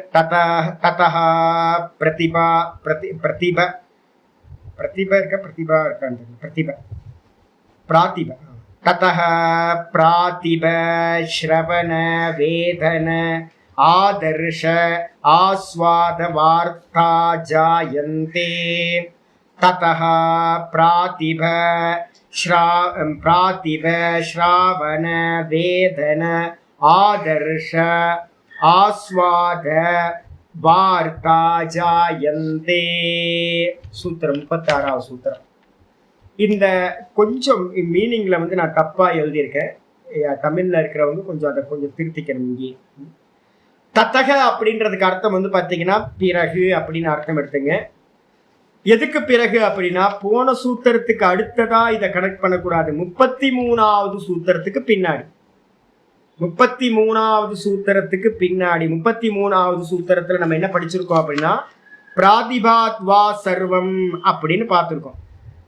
பிராதிபாத்வா சர்வம் அப்படின்னா பிராதிப ஞானம் அப்படின்னு ஒரு ஞானத்தை நம்ம படிச்சிருக்கோம். பிராதிபம் அப்படின்றதுக்கு அர்த்தம் இன்ஸ்ட்ருமெண்ட் இல்லாமல் எதை வேணாலும் அறியக்கூடிய சாமர்த்தியத்துக்கு பேரு பிராதிப ஞானம் அப்படின்னு நம்ம பார்த்தோம். இந்த பிராதிப ஞானத்துக்கு என்ன பேரு ஒண்ணு சொல்லியிருக்கோம் அப்படின்னா, தாரகம் அப்படின்னு ஒரு பேர் சொல்லியிருக்கோம். இந்த தாரகம்ன்றது இந்த பிராதிப ஞானம் எங்க உண்டாகுது அப்படின்னு கேட்டீங்கன்னா, பரம் பிரசங்கியானத்துல உண்டாகக்கூடிய ஞானம். பரம் பிரசங்கியானத்துல ஒருத்தன் இண்டிவிஜுவல் கான்சியஸ்னஸ்ல நிற்பான். தனக்கு அந்நியமா வந்து பாத்தீங்கன்னா என்ன பண்ணுவான், இந்த சித்தத்தை அமனிபாவத்தை பார்ப்பான்.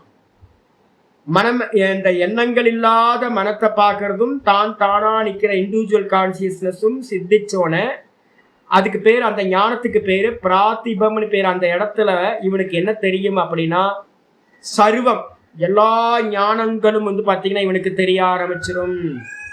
கடந்த காலத்துல நடந்தது, அதே மாதிரி தூர தேசத்துல நடக்கிறது, இன்னொருத்தரோட மனசை அறியறது, எல்லா ஞானங்களும் இவன் எதை நினைச்சாலும் அது வந்து பாத்தீங்கன்னா சித்திக்கும். அதான் பிராத்திப ஞானம் அப்படின்னு பேர். ஆச்சாரியர் அதான் இங்க கொண்டு வராரு. ததக பிராத்திபாத், பிராத்திபாத்னு நம்ம பஞ்சமி அர்த்தத்துல எடுக்கணும். இங்க வந்து உங்களுக்கு வந்து அந்த புருஷ ஞானத்தினால் இருக்குல்ல, அந்த புருஷ ஞானத்தினால்ன்ற இடத்துல வந்து பாத்தீங்கன்னா நீங்க என்ன பண்ணிக்கணும், தமிழ்ல போட்டிருக்க இடத்துல அந்த பிராத்திப ஞானத்தினால். பிராத்திப ஞானம் எங்க உண்டாகுது? பரம்பிரசங்கியானத்துல உண்டாகக்கூடிய பிராத்திப ஞானத்தினால். அதுக்கு இன்னொரு பேர் என்னது? தாரகம் அப்படின்னு பேர். சொல்லுங்க.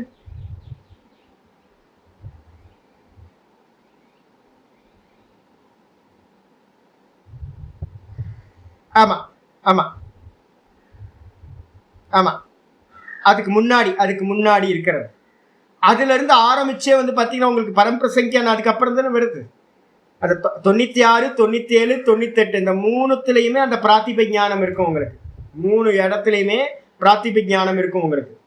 இந்த பிராத்திப ஞானத்திலிருந்து அந்த புருஷ ஞானம்ன்ற இடத்துல பிராத்திப ஞானத்திலிருந்து தத்தகன்றதுக்கு அந்தன்னு மட்டும் வச்சிருங்க, பக்கத்துல இருக்க புருஷ ஞானத்தை எடுத்துருங்க.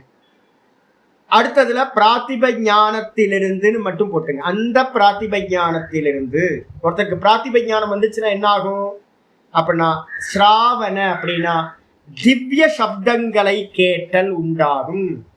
திவ்ய சப்தம்னா திவீபவம் திவ்யம். சொர்க்கத்தில் இருக்கக்கூடிய நமக்கு மேலான லோக்கங்கள்ல யாரெல்லாம் சொர்க்கத்துல பேசுறாங்க, கைலாயத்துல பேசுறாங்க, வைகுண்டத்துல பேசுறாங்க, பிரம்மலோகத்துல எல்லாம் பேசுறது எல்லாத்தையும் வந்து பாத்தீங்கன்னா இவன் என்ன பண்ணுவான், இருந்த இடத்திலிருந்தே இவன் கேட்பான். அதுக்கப்புறம் வேதனை, வேதனைனா என்ன அர்த்தம்? அறிதல், திவ்ய ஸ்பர்ஷத்தை அறிதல் அப்படின்னு இந்த இடத்துல வேதனத்துக்கு என்ன பண்ணும், திவ்ய ஸ்பர்ஷத்தை அறிதல். இப்ப சிலதெல்லாம் இருக்கு நமக்கு வந்து முந்தின ஜென்மத்துல பண்ண அபியாசம்லாம் இருக்கு. நான் இப்போ ரொம்ப நாளாக விட்டுட்டேன். முன்னாடிலாம் எனக்கு என்ன அப்படின்னா, இப்போ நான் எதுவும் எக்ஸ்பீரியன்ஸ் பண்ணுற இடம் மாதிரிலாம் இல்லை. யாத்திரைகள் பண்ணும்போது நான் என்ன பண்ணுவேன் அப்படின்னா, எனக்கு வந்து பார்த்தீங்கன்னா யாராவது கொஞ்சம் டிஃப்ரென்ஸாக வேறு ஏதாவது என்னை சுற்றி அமானுஷ்யமாக இருந்துச்சுன்னா எனக்கு வந்து பார்த்தீங்கன்னா இந்த ஸ்கின் வந்து எனக்கு வந்து பார்த்தீங்கன்னா மெதுவாக ஒரு மாதிரி அந்த இது தெரியும். இப்போ நம்ம பக்கத்தில் நம்ம ஸ்கின்னோட பக்கத்தில் அந்த கையை கொண்டு போங்க. இப்போ இவ்வளோ வச்சுங்க, ஒன்றும் தெரியாது. உங்க கையவே என்ன பண்ணீங்க, அந்த பக்கத்துல கொண்டு போங்க. ஒரு கையை பக்கத்துல கொண்டு போகும்போது ஒரு லைட்டா வந்து என்ன இருக்குன்னு கேட்டீங்கன்னா ஒரு உணர்வு தெரியும் பாருங்க. டச் பண்ணல, டச் பண்ணாத போது 1 இன்ச் தூரத்திலேயே உங்களுக்கு நல்லா வந்து பாத்தீங்க அப்படின்னா கூர்ந்து பாத்தீங்கன்னா 1 இன்ச் டிஸ்டன்ஸ்லயே வந்து பாத்தீங்கன்னா உங்களுக்கு வந்து பாத்தீங்கன்னா ஒரு ஃபீல் ஆக ஆரம்பிச்சு. சில சமயம் ஆமா சில சமயம் என்ன பண்ணுவான், உங்களை யாரோ பின்னாடி இருந்து பார்த்துட்டு இருப்பாங்க, உங்களுக்கு வந்து ஒரு லைட்டா ஒரு உள்ளுணர்வு வரும், ஏன்னா யாரோ பாக்குறாங்க அப்படின்னு. திரும்பி பார்த்தீங்கன்னா ஒருத்தர் யாரோ நம்மளை பார்த்துட்டு இருப்பாங்க. இதெல்லாம் இருக்குல்ல. இதே மாதிரி எனக்கு ஒரு இது இருக்கு. என்னன்னு கேட்டீங்கன்னா, எனக்கு அமானுஷ்யமா யாராவது இருந்தாங்கன்னா, எனக்கு அந்நியமா பேயோ பிசாசோ இல்ல ஏதோ ஒரு தேவத்தையோ ஏதோ ஒண்ணு எனக்கு வந்து என்ன ஆகும்னு கேட்டீங்கன்னா, என்னோட ஸ்கின் வந்து பாத்தீங்கன்னா ரொம்ப டிஸ்டர்ப் ஆகும். அப்ப நம்ம கம்ஃபர்டபுளா இருக்க மாட்டோம். எனக்கு தெரிஞ்சிடும் வந்து பாத்தீங்கன்னா யாரோ இருக்காங்க அப்படின்னு எங்க போனாலும் கண்டுபிடிச்சிடும். அதுக்கப்புறம் இந்த காது வந்து பாத்தீங்கன்னா என்னோட ரைட் சைடு காது வந்து காதோட டிப் இருக்கு பாத்தீங்களா, இந்த டிப்பு வந்து பாத்தீங்கன்னா எனக்கு இண்டிகேட்டர் வந்து மீட்டர் வந்து பாத்தீங்கன்னா இதுதான்.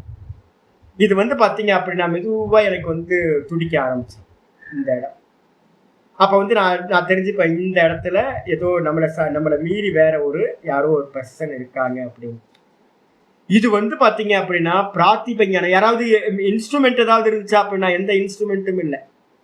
அப்ப இன்ஸ்ட்ருமெண்ட் இல்லாமலேயே வந்து பாத்தீங்க அப்படின்னா கேட்கிற வேதனம் அப்படின்னா என்ன அர்த்தம், ஸ்பர்ஷத்தை அறிய முடியும். நம்மளை சுத்தி இருக்கிற நிறைய கைலாயத்துல இருந்து எல்லா லோக்கங்கள்ல இருக்கக்கூடிய ஸ்பர்ஷத்தையும் அறிய முடியும். அதுக்கப்புறம் ஆதர்ஷ அப்படின்னா எந்த இன்ஸ்ட்ருமெண்ட்டும் இல்லாம திவ்யமான ரூபங்களை பார்க்க முடியும். நான் என்னை பத்தி சொல்றது வந்து எதுக்கு அப்படின்னா சிமிலர் சொல்றேன். நான் ஏதாவது ஒரு சிமிலர் எக்ஸாம்பிள் சொல்லணுமேன்றதுக்காக தான் இது சொல்றேன், இது முடியும் அப்படின்னு. எனக்கு தெரிஞ்ச ஒரு சுவாமி இருந்தார். அவர் வந்து பார்த்தீங்கன்னா என்ன அப்படின்னு கேட்டிங்கன்னா, எனக்கு தெரிஞ்சவர் சீனியர். ஆனால் வேதாந்தி இல்லை, ரொம்ப எக்குத்தப்பான ஆள். ஆனால் இந்த விஷயத்தில் வந்து பார்த்தீங்கன்னா ரொம்ப நிபுணத்துவம் வாய்ந்தவர். அவர் என்ன பண்ணுவார் அப்படின்னா விஷனே சொல்லுவார். என்கிட்ட நான் அவர் கூட கொஞ்ச நாள் இருந்தேன், ஒரு 3-4 மாதம் இருந்தேன். அவர் என்ன பண்ணுவார் அப்படின்னு கேட்டிங்கன்னா, எனக்கு ஸ்பர்ஷம் மட்டும்தான், அந்த ஏதோ இருக்குன்னு மட்டும்தான் என்னால் தெரியும். ஆனால் அவரோட ஞானம் என்ன அப்படின்னா, இப்போ நம்ம வேதாந்தத்தில் எப்படி ரொம்ப நாள் இதுலேயே இருக்கிறனோ, இதே மாதிரி அவரோட வேலை என்ன அப்படின்னு கேட்டிங்கன்னா, இந்த பில்லி சூனியம் இது மாதிரியான இந்த விஷயத்திலேயே தான், பிளாக் மேஜிக்லேயே போகிறவர். அவர் என்ன சொல்லுவார் அப்படின்னு என் கண்ணுக்கு முன்னாடி அது தெரியுதுன்னே வர்ணனையே பண்ணுவார். எனக்கு நான் ஒரு ட்ராக்குக்கு பக்கத்தில் வந்து பார்த்தீங்க அப்படின்னா இருந்தோம் நாங்கள். அது வந்து பார்த்தீங்கன்னா ஒரு சுடுகாட்டுக்கு பக்கத்தில் வந்து பார்த்தீங்கன்னா எங்களோட குட்டியால் அவர் ஒரு இதான ஆள் குஜராத்தில். அவர்கிட்ட வந்து பார்த்தீங்க அப்படின்னா அவர் என்ன சொல்லுவார் அப்படின்னா, இது வருது, இதுக்கு இந்த வேஷம், இதுக்கு இல்லை இந்த வேஷம், இதெல்லாம் தெரியுது அப்படின்னு சொல்லுவார். நமக்கு கண்ணுக்கு தெரியாது, அவர் கண்ணுக்கு மட்டும் தெரியும். எந்த கண்ணாடி ஏதாவது இன்ஸ்ட்ருமெண்ட் வச்சிருக்காரு, நான் எந்த இன்ஸ்ட்ருமெண்ட்டும் வச்சுக்கல. மந்திர சித்தி. அப்ப மந்திர சித்தி பண்ணி வந்து பார்த்தீங்கன்னா நம்ம யாருக்கும் தெரியாத ஒரு அமானுஷ்யமான ரூபங்களை பார்க்கறது, அமானுஷ்யமான வார்த்தாலாபம்லாம் பண்றது. அப்போ ஒரு சாதாரண யக்ஷினியை வசப்படுத்திக்கிட்டு ஒரு யக்ஷினி மந்திரத்தை சொல்லியே நீங்க வந்து பார்த்தீங்கன்னா என்ன பண்ண முடியும்?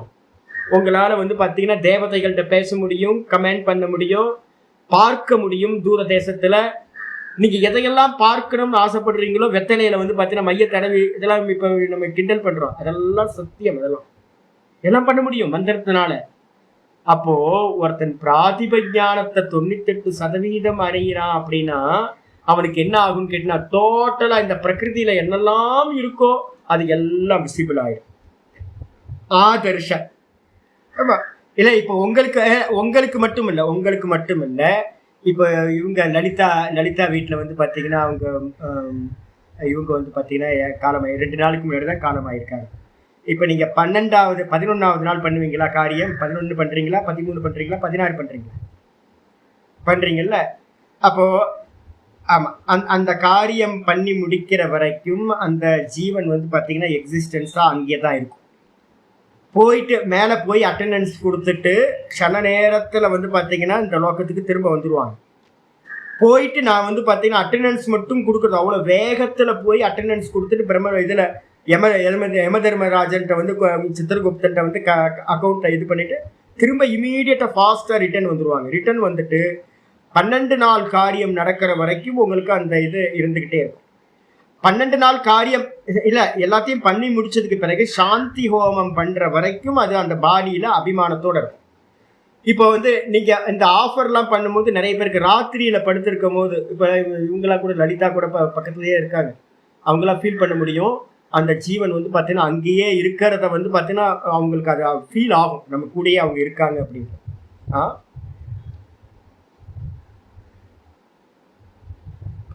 ஆமாம், பிரேத்த சரீரம் தான். ஆமாம், சொல்ல மாட்டோம். அப்போ பிண்டம், ஒவ்வொன்றுத்துக்கும் பிண்டம் வச்சுக்கிட்டே இருப்போம்ல, பிண்டம் வச்சுக்கிட்டே இருக்கிறது உங்களுக்கு. அப்போ யாருக்கும் இல்லை யாருக்கு வேணாலும், சின்ன குழந்தைங்களுக்கு கூட இது ஃபீல் ஆகுன்றணும். சின்ன குழந்தைங்களாம் பயந்துருவாங்க. சின்ன குழந்தைங்களாம் யாரும் அந்த இதில் அதுவும் அந்த ரூமில் வந்து படுத்திருந்தாங்க அப்படின்னா அந்த ரூமில் வந்து பார்த்தீங்கன்னா வேற யாரையும் அலோவ் பண்ண மாட்டாங்க. ஏன் அப்படின்னு கேட்டால் அந்த ரூமில் வந்து பார்த்தீங்கன்னா அவங்க இருக்கிற சாநித்தியம் அப்படியே தெரியும், நமக்கு பயந்துருவாங்க சின்ன குழந்தைங்க. நம்ம நல்லா ஃபீல் பண்ண முடியும், ஒரு 10 நாள் 12 நாளுக்கு நல்லா ஃபீல் பண்ண முடியும். இது இப்போ உங்களுக்கு தெரியுதா? இப்போ உங்களுக்கு ஒவ்வொருத்தருக்குமே இதெல்லாம் தெரியும் உங்களுக்கு. அப்போ என்ன அர்த்தம்னு கேட்டிங்கன்னா, அப்போ சாதாரண ஜனங்களாக இருக்கிற நமக்கே வந்து பார்த்தீங்கன்னா இந்த ஃபீல்லாம் இருக்கு. அப்போ யக்ஷினி மந்திரங்கள் எல்லாம் வந்து பார்த்தீங்கன்னா படித்த அந்த சுவாமி வந்து நான் சொல்கிறேன்ல, அந்த சுவாமி வந்து பார்த்தீங்கன்னா பர்ஃபெக்ட். அந்த கிராமத்து மக்களை நான் கேட்டேன். அந்த கிராமத்து மக்கள்கிட்ட நான் வந்து பார்த்தீங்கன்னா ஒரு 3-4 மாதம் இருந்தேன் சூரத்து பக்கத்தில்.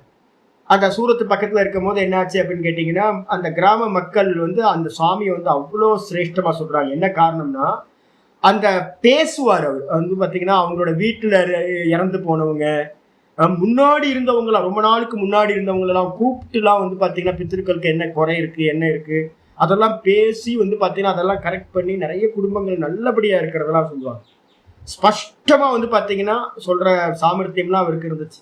அவர் வேதாந்தத்து பக்கம் இல்லை, அவர் வந்து பார்த்தீங்கன்னா மந்திரவாதி. அவர் அப்போ இதெல்லாம் முடியுமா அப்படின்னு கேட்டிங்கன்னா, கண்டிப்பாக சாதாரண ஒரு 65% சத்துவ குணம் இருக்கிறவங்களே மந்திர பிரயோகம் பண்றாங்க அப்படின்னா, காயத்ரியை நல்லா உச்சரிச்சுக்கிட்டு இருக்கிறவனுக்கு சத்துவ குணம் நல்லா இருக்கும் போது சுத்தி இருக்கிற மற்ற அமானுஷ்யமான சக்திகள்லாம் ஃபீல் ஆகுது அப்படின்னா, அப்ப 95, 96%, 97% சத்துவ குணம் வந்துச்சுன்னா சுத்தி இருக்கிறது எல்லாத்தையும் பிரக்யாசீலம். இந்த புத்தி எப்படிப்பட்டது? எல்லாத்தையும் பிரகாசப்படுத்துறது சத்துவ குணம். அப்ப அந்த சத்துவ குணம் என்ன பண்ணும்? சுத்தி இருக்கிற எல்லாத்தையும் அறிய வைக்கும். எது வரைக்கும்? அந்த பிரகிருதியோட எல்லை வரைக்கும் இருக்கிறது எல்லாத்தையும் அறிய பண்ணும். அப்ப கேட்கறது, அதுக்கப்புறம் வேதனை ஸ்பரிசிக்கிறது, ஆதர்ஷ ரூபத்தை பார்க்கறது, ஆஸ்வாத டேஸ்ட் பண்றது, அதுக்கப்புறம் வார்த்தா திவ்யமான ஸ்மெல்ல வந்து பார்த்தீங்கன்னா அறியறது, இது எல்லாம் பிராத்திப ஞானத்திலிருந்து உண்டாகின்றன சொல்லியாச்சு. பாஷத்துக்கு வந்துருக்கு. பிராத்திபாத் ஆச்சாரியர் போட்ட பாருங்க, பிராத்திபாத் பஞ்சமியில போட்ட பிராத்திபத்திலிருந்து தத்தக பிராத்திப அப்படின்ற இடத்துல என்ன பண்ணிக்கணும்? அந்த பிராத்திப ஞானத்திலிருந்து அப்படின்னு போனோம். இதுலயும் உங்களுக்கு தமிழ்ல வியாக்கியானம் தப்பா பண்ணிருக்கு. அந்த புருஷ ஞானத்தினால் பிராத்திப ஞானம் உண்டாகிறதுன்னு தப்பா எழுதியிருக்கேன். அதை அடிச்சிருங்க. அந்த புருஷ ஞானத்தினால் பிராத்திப ஞானம் உண்டாகிறது அப்படின்றத அடிச்சுட்டு, பிராத்திப ஞானத்திலிருந்து தான் மற்றதெல்லாம் உண்டாகுது. அடுத்த எதுக்கு கரெக்டா அடுத்த அந்த ஒரு லைன் அடிச்சிட்டீங்கன்னா போதும். அந்த பிராத்திப ஞானத்திலிருந்து இருக்குல்ல, அது அங்கிருந்து ஸ்டார்ட் பண்ற மாதிரி வச்சுங்க. பிராத்திபாத் அப்படின்னு பஞ்சமி. அந்த பிராத்திப ஞானத்திலிருந்து என்ன கிடைக்கும்? சூக்ஷ்ம, ரொம்ப சூக்ஷ்மமான விஷயங்கள், நம்ம இந்த ஸ்தூல கண்ணுக்கு தெரியாதவைகள், அமானுஷ்யம், கந்தர்வர்களோட தரிசனம்லாம் கிடைக்கும், சித்த கணங்களோட தரிசனம்லாம் கிடைக்கும், தேவர்கள் எல்லாம் பார்க்கலாம், தேவர்களோட வார்த்தாலாபம் பண்ணலாம், எல்லாம் பண்ண முடியும் உங்களுக்கு. அதெல்லாம் சூக்ஷ்மம் அப்படின்னு அபஞ்சீகிருதம் அப்படின்னு எடுத்துங்க. பஞ்சீகரணம் செய்யப்பட்டது ஸ்தூலம். அபஞ்சீகிருதம் அப்படின்னு என்ன அர்த்தம்? பஞ்சீகரணம் செய்யப்படாத தன்மாத்திரா ரூபம். தன்மாத்திர ரூபங்கள் எல்லாம் சூக்ஷ்மன்னு பேர், அதுவும் தெரியும் கூட. வியவகித, வியவகித்தன என்ன அர்த்தம்? ஏதாவது ஒரு அப்டக்கல் நடுவுல இருக்குன்னு வச்சுங்க, ஒரு வால் இருக்கு. அப்ப என்ன ஆயிடுச்சு? பக்கத்துல வாளுக்கு பின்பக்கம் இன்னொருத்தர் யாரோ இருக்காங்க. இங்க இருந்து நம்ம பாக்குறோம், பார்க்க முடியுமா? பார்க்க முடியாது. ஏன்னா நடுவுல தடையா இருக்கு, அப்டக்கல் இருக்கு, வால் இருக்கு. ஆனா இந்த பிராத்திப ஞானம் உண்டானவன் என்ன பண்ணுவான் அப்படின்னு கேட்டீங்கன்னா, இந்த வால் இருந்தாலும் கூட வாளுக்கு அப்புறம் என்ன இருக்குன்றத அவனால பார்க்க முடியும். செவுத்துக்கு அந்த பக்கம் என்ன இருக்குன்றத பார்க்க முடியும். வியவகித அப்படின்னா எந்த தடைகள் இருந்தாலும் அந்த தடைகளை தாண்டி இருக்கிற வஸ்துவை பற்றின ஞானம் உண்டாகும், வியவகிதம். அதுக்கப்புறம் விப்ரகிருஷ்ட அப்படின்னா என்ன அர்த்தம்? அப்படின்னா விப்ரகிருஷ்டன்றதுக்கு அர்த்தம் ரொம்ப தூரத்துல இருக்கிறது. எங்கேயோ இருக்கு, அமெரிக்கால, இல்ல வந்து சொர்க்கத்துல, இல்ல வந்து பாத்தீங்கன்னா பிரம்மலோகத்துல, இது மாதிரி எங்கெல்லாம் தூரத்துல இருந்தாலும் அவன் சங்கல்ப மாத்திரத்துல இங்க இருந்த மாதிரியே அதை அறிய முடியும். அதுக்கப்புறம் அதீத அநாகத ஞானம். அதீதம்னா கடந்து போனதையும் அவன் அறிவான். அதே மாதிரி வந்து பாத்தீங்கன்னா அநாகதம்னா இனி வரக்கூடியதையும் அவன் அறிவான். யோசிச்சு பாரு, இதெல்லா ஞானமும் எதுல இருந்து கிடைக்கும் அப்படின்னு கேட்டீங்கன்னா பிராத்திப ஞானத்திலிருந்து உண்டாகும். கூடவே ஸ்ராவணாத். ஸ்ராவணம்னா என்ன அர்த்தம்? சிரவணம் அப்படின்னா என்ன அர்த்தம்? ஸ்ராவணனா திவ்ய சப்த ஸ்ரவணம். திவ்ய சப்தம்னு என்ன அர்த்தம்? திவ்யம்னா திவி அப்படின்னா சொர்க்கம். சொர்க்கத்துல இருக்கக்கூடியவங்க பேசுறதுல இருந்து ஆரம்பிச்சு எங்கெங்கெல்லாம் திவ்ய சப்தங்கள் இருக்குமோ, திவ்யம்ன்றதுக்கு அர்த்தம் வந்து பார்த்தீங்கன்னா பிராகிருதம். நம்மெல்லாம் பிராகிருத சப்தம்னு பேரு, நம்ம பேசுறதெல்லாம் ஸ்தூலம். இதுக்கு ஆப்போசிட்டா இருக்கிறது நமக்கு மேல சூக்ஷ்ம சப்தங்களா யாரெல்லாம் ஜீவர்கள் இருக்காங்களோ, கந்தர்வர்கள் இருந்து ஆரம்பிச்சு பிரம்மலோக பரியந்தம் யாரெல்லாம் இருக்காங்களோ அவங்களுடைய சப்தங்களை எல்லாத்தையும் கிரகணம் பண்ண முடியும். அதான் திவ்ய சப்த கிரகணம். வேதனாத் அப்படின்னு என்ன அர்த்தம்? வேதனம்ன்றதுக்கு அர்த்தம் உணர்தல், இந்த ஸ்பர்ஷத்தை உணர்தல். திவ்ய ஸ்பர்ஷ அதிகமகா, திவ்யமான ஸ்பர்ஷத்தை அறிய முடியும். அதுக்கப்புறம் ஆதர்ஷாத் திவ்ய ரூப சம்வித்து. ஆதர்ஷம் என்ன அர்த்தம்? திவ்யமான ரூபங்களை எல்லாம் பார்க்கலாம். இந்திரனை பார்க்கலாம், தேவர்களை பார்க்கலாம், எல்லாத்தையும் நம்ம வந்து பார்த்தீங்கன்னா பார்க்க முடியும். மற்ற கண்ணுக்கு தெரியவே தெரியாது. அதுக்கப்புறம் ஆஸ்வாதாத். ஆஸ்வாதம்னா என்ன அர்த்தம் அப்படின்னு கேட்டீங்கன்னா திவ்ய ரச சம்வித்து. இந்த டேஸ்ட் வந்து பார்த்தீங்கன்னா திவ்ய ரச சம்வித்து. எனக்கு இது வந்து பார்த்தீங்கன்னா ஒரு சுவாமி வந்து பார்த்தீங்கன்னா இதெல்லாம் சில நீங்கள் உபாசனைகள் சில பண்ணும்போது சில உபாசனைகள் ரொம்ப நாள் சொல்ல மாட்டேன். நாக்குல வந்து பாத்தீங்கன்னா உங்களுக்கு டேஸ்ட் வந்து பாத்தீங்கன்னா தெரிய ஆரம்பிச்சு. நாக்குல வந்து பாத்தீங்கன்னா எந்த ஒரு விஷயமும் இல்லாம உங்களுக்கு நாக்குல டேஸ்ட், நான் சொன்னேன்ல காது துடிக்கிற மாதிரி, இல்ல அதெல்லாம் முத்திரை, அதெல்லாம் வந்து பாத்தீங்கன்னா உங்களுக்கு இன்ஸ்ட்ருமெண்ட் ஆயிடுது. எதுவுமே பண்ணாம வந்து பாத்தீங்க அப்படின்னா உங்களுக்கு திவ்யமான சுவைகள் நாக்குல தெரியும். இது ரொம்ப முக்கியமானது. இதெல்லாம் வந்து உபாசகர்களுக்கு வந்து பாத்தீங்கன்னா இதெல்லாம் ஈஸியா நடந்துரும். உங்களுக்கு ஸ்பர்ஷம் தெரியும். யாரோ என்னை வந்து பாத்தீங்கன்னா பக்கத்துல தட்டிட்டு தடவிட்டே போற மாதிரி தெரியும். ஒரு பூனை வந்து பாத்தீங்கன்னா தெரியும் நமக்கு. பூனை வந்து நமக்கு பக்கத்துல வந்து காலில் வந்து அப்படியே நம்ம ஏதாவது வேலை செஞ்சுக்கிட்டே இருப்போம். அப்படியே மெதுவா வந்து உரசிட்டு போவோம். தெரியுங்களா அவங்களுக்கு? பூனை இருந்தா வீட்டுல இருக்கவங்களுக்கு தெரியும் பூனை. அதே மாதிரி நமக்கு வந்து என்னன்னா உபாசகர்களுக்கு வந்து பாத்தீங்கன்னா ஒரு பெரிய ஃபீலிங் ஆகும். ரிஷிகேஷ் ஹரித்வார்லாம் நிறைய இந்த பிரம்ம ராட்சசம் அது இதெல்லாம் இருக்கு. அதெல்லாம் வந்து பாத்தீங்கன்னா நீங்க ஃபீல் பண்ணலாம். இந்த திவ்யமான தேசங்கள்லாம் பார்க்கலாம். நம்மளை சுத்தி தேவதைகள் இருக்கு அப்படின்றத நல்லா அறிய முடியும். எனக்கு தெரிஞ்சு வந்து பாத்தீங்கன்னா ரூப கிரகணத்தை காட்டிலும் இந்த ஸ்பர்ஷமும் இந்த டேஸ்டும் வந்து பாத்தீங்க அப்படின்னா கேட்கும். என்னோட சுவாமி ஒருத்தர் இருந்தார், என்னோட சிஷ்யர். அவர் கொஞ்சம் இதாயிட்டார். அவர் என்ன சொல்லுவாரு அப்படின்னு கேட்டீங்கன்னா, சாமி வேத சப்தங்கள் கேட்குது, சாமி வேத சப்தம் கேட்குதுங்க. நல்ல உபாசகர், வைஷ்ணவர். அவரு நல்ல உபாசகர், ஆஞ்சநேயர் உபாசகர். அவர் சொல்லுவாரு, சாமி வேத சப்தம் கேட்குது சாமி, வேத சப்தம் கேட்குது சாமி. வேத சப்தமா எங்க இருக்கு? எங்கேயுமே வேத சப்தமே இல்லையே அப்படின்னு. அப்ப திவ்ய சப்தங்கள் வந்து பாத்தீங்க அப்படின்னா வேத கோஷமே கேட்கிற மாதிரியான சில பேருக்கு எக்ஸ்பீரியன்ஸ் ஆகும். ஆனா அவருக்கு வந்து பாத்தீங்கன்னா ஸ்பர்ஷம் எக்ஸ்பீரியன்ஸ் இல்லை. அவருக்கு வந்து பாத்தீங்க அப்படின்னா டேஸ்ட் எக்ஸ்பீரியன்ஸ் இல்லை. இப்ப எனக்கு சில சமயத்துல வந்து பாத்தீங்கன்னா இப்பெல்லாம் எதுவுமே இல்லை. ஏன்னா இப்ப நான் உபாசகனாவே இல்லை. நான் இப்ப வந்து ஞான மார்க்கத்துல இருக்கிறதுனால உபாசனை ரொம்ப மினிமமா வச்சுக்கிறதுனால தெரியல. ஒரு காலத்துல உபாசனை இருக்கும்போது நாக்குல டேஸ்ட் தெரியும். அப்ப வந்து பாத்தீங்கன்னா இதெல்லாம் திவ்ய ரசவித்து, திவ்யமான ரசங்கள் வந்து பாத்தீங்கன்னா நமக்கு ஃபீல் ஆக ஆரம்பிக்கும். அதுக்கப்புறம் வார்த்தாத்தோன்னு என்ன அர்த்தம்? திவ்ய கந்த விஞ்ஞானம், ஸ்மெல் வர ஆரம்பிச்சிடும். இதுவும் வந்து பாத்தீங்கன்னா உபாசகர்களுக்கு மந்திர சித்தி அடைஞ்சவங்களுக்கு இதுவும் பிரசித்தம். ஸ்மெல் வரும். நான் வந்து பாத்தீங்கன்னா ஸ்மெல்ல நான் ஃபீல் பண்ணியிருக்கேன். எதையாவது வந்து பாத்தீங்க அப்படின்னா பாம்புக்கு ஒரு ஸ்மெல் இருக்கு தெரியுங்களா? பாம்பு இருந்தா ஸ்மெல் இருக்கும் தெரியுங்களா உங்களுக்கு? யாருக்காவது ஃபீல் பண்ணிருக்கீங்களா?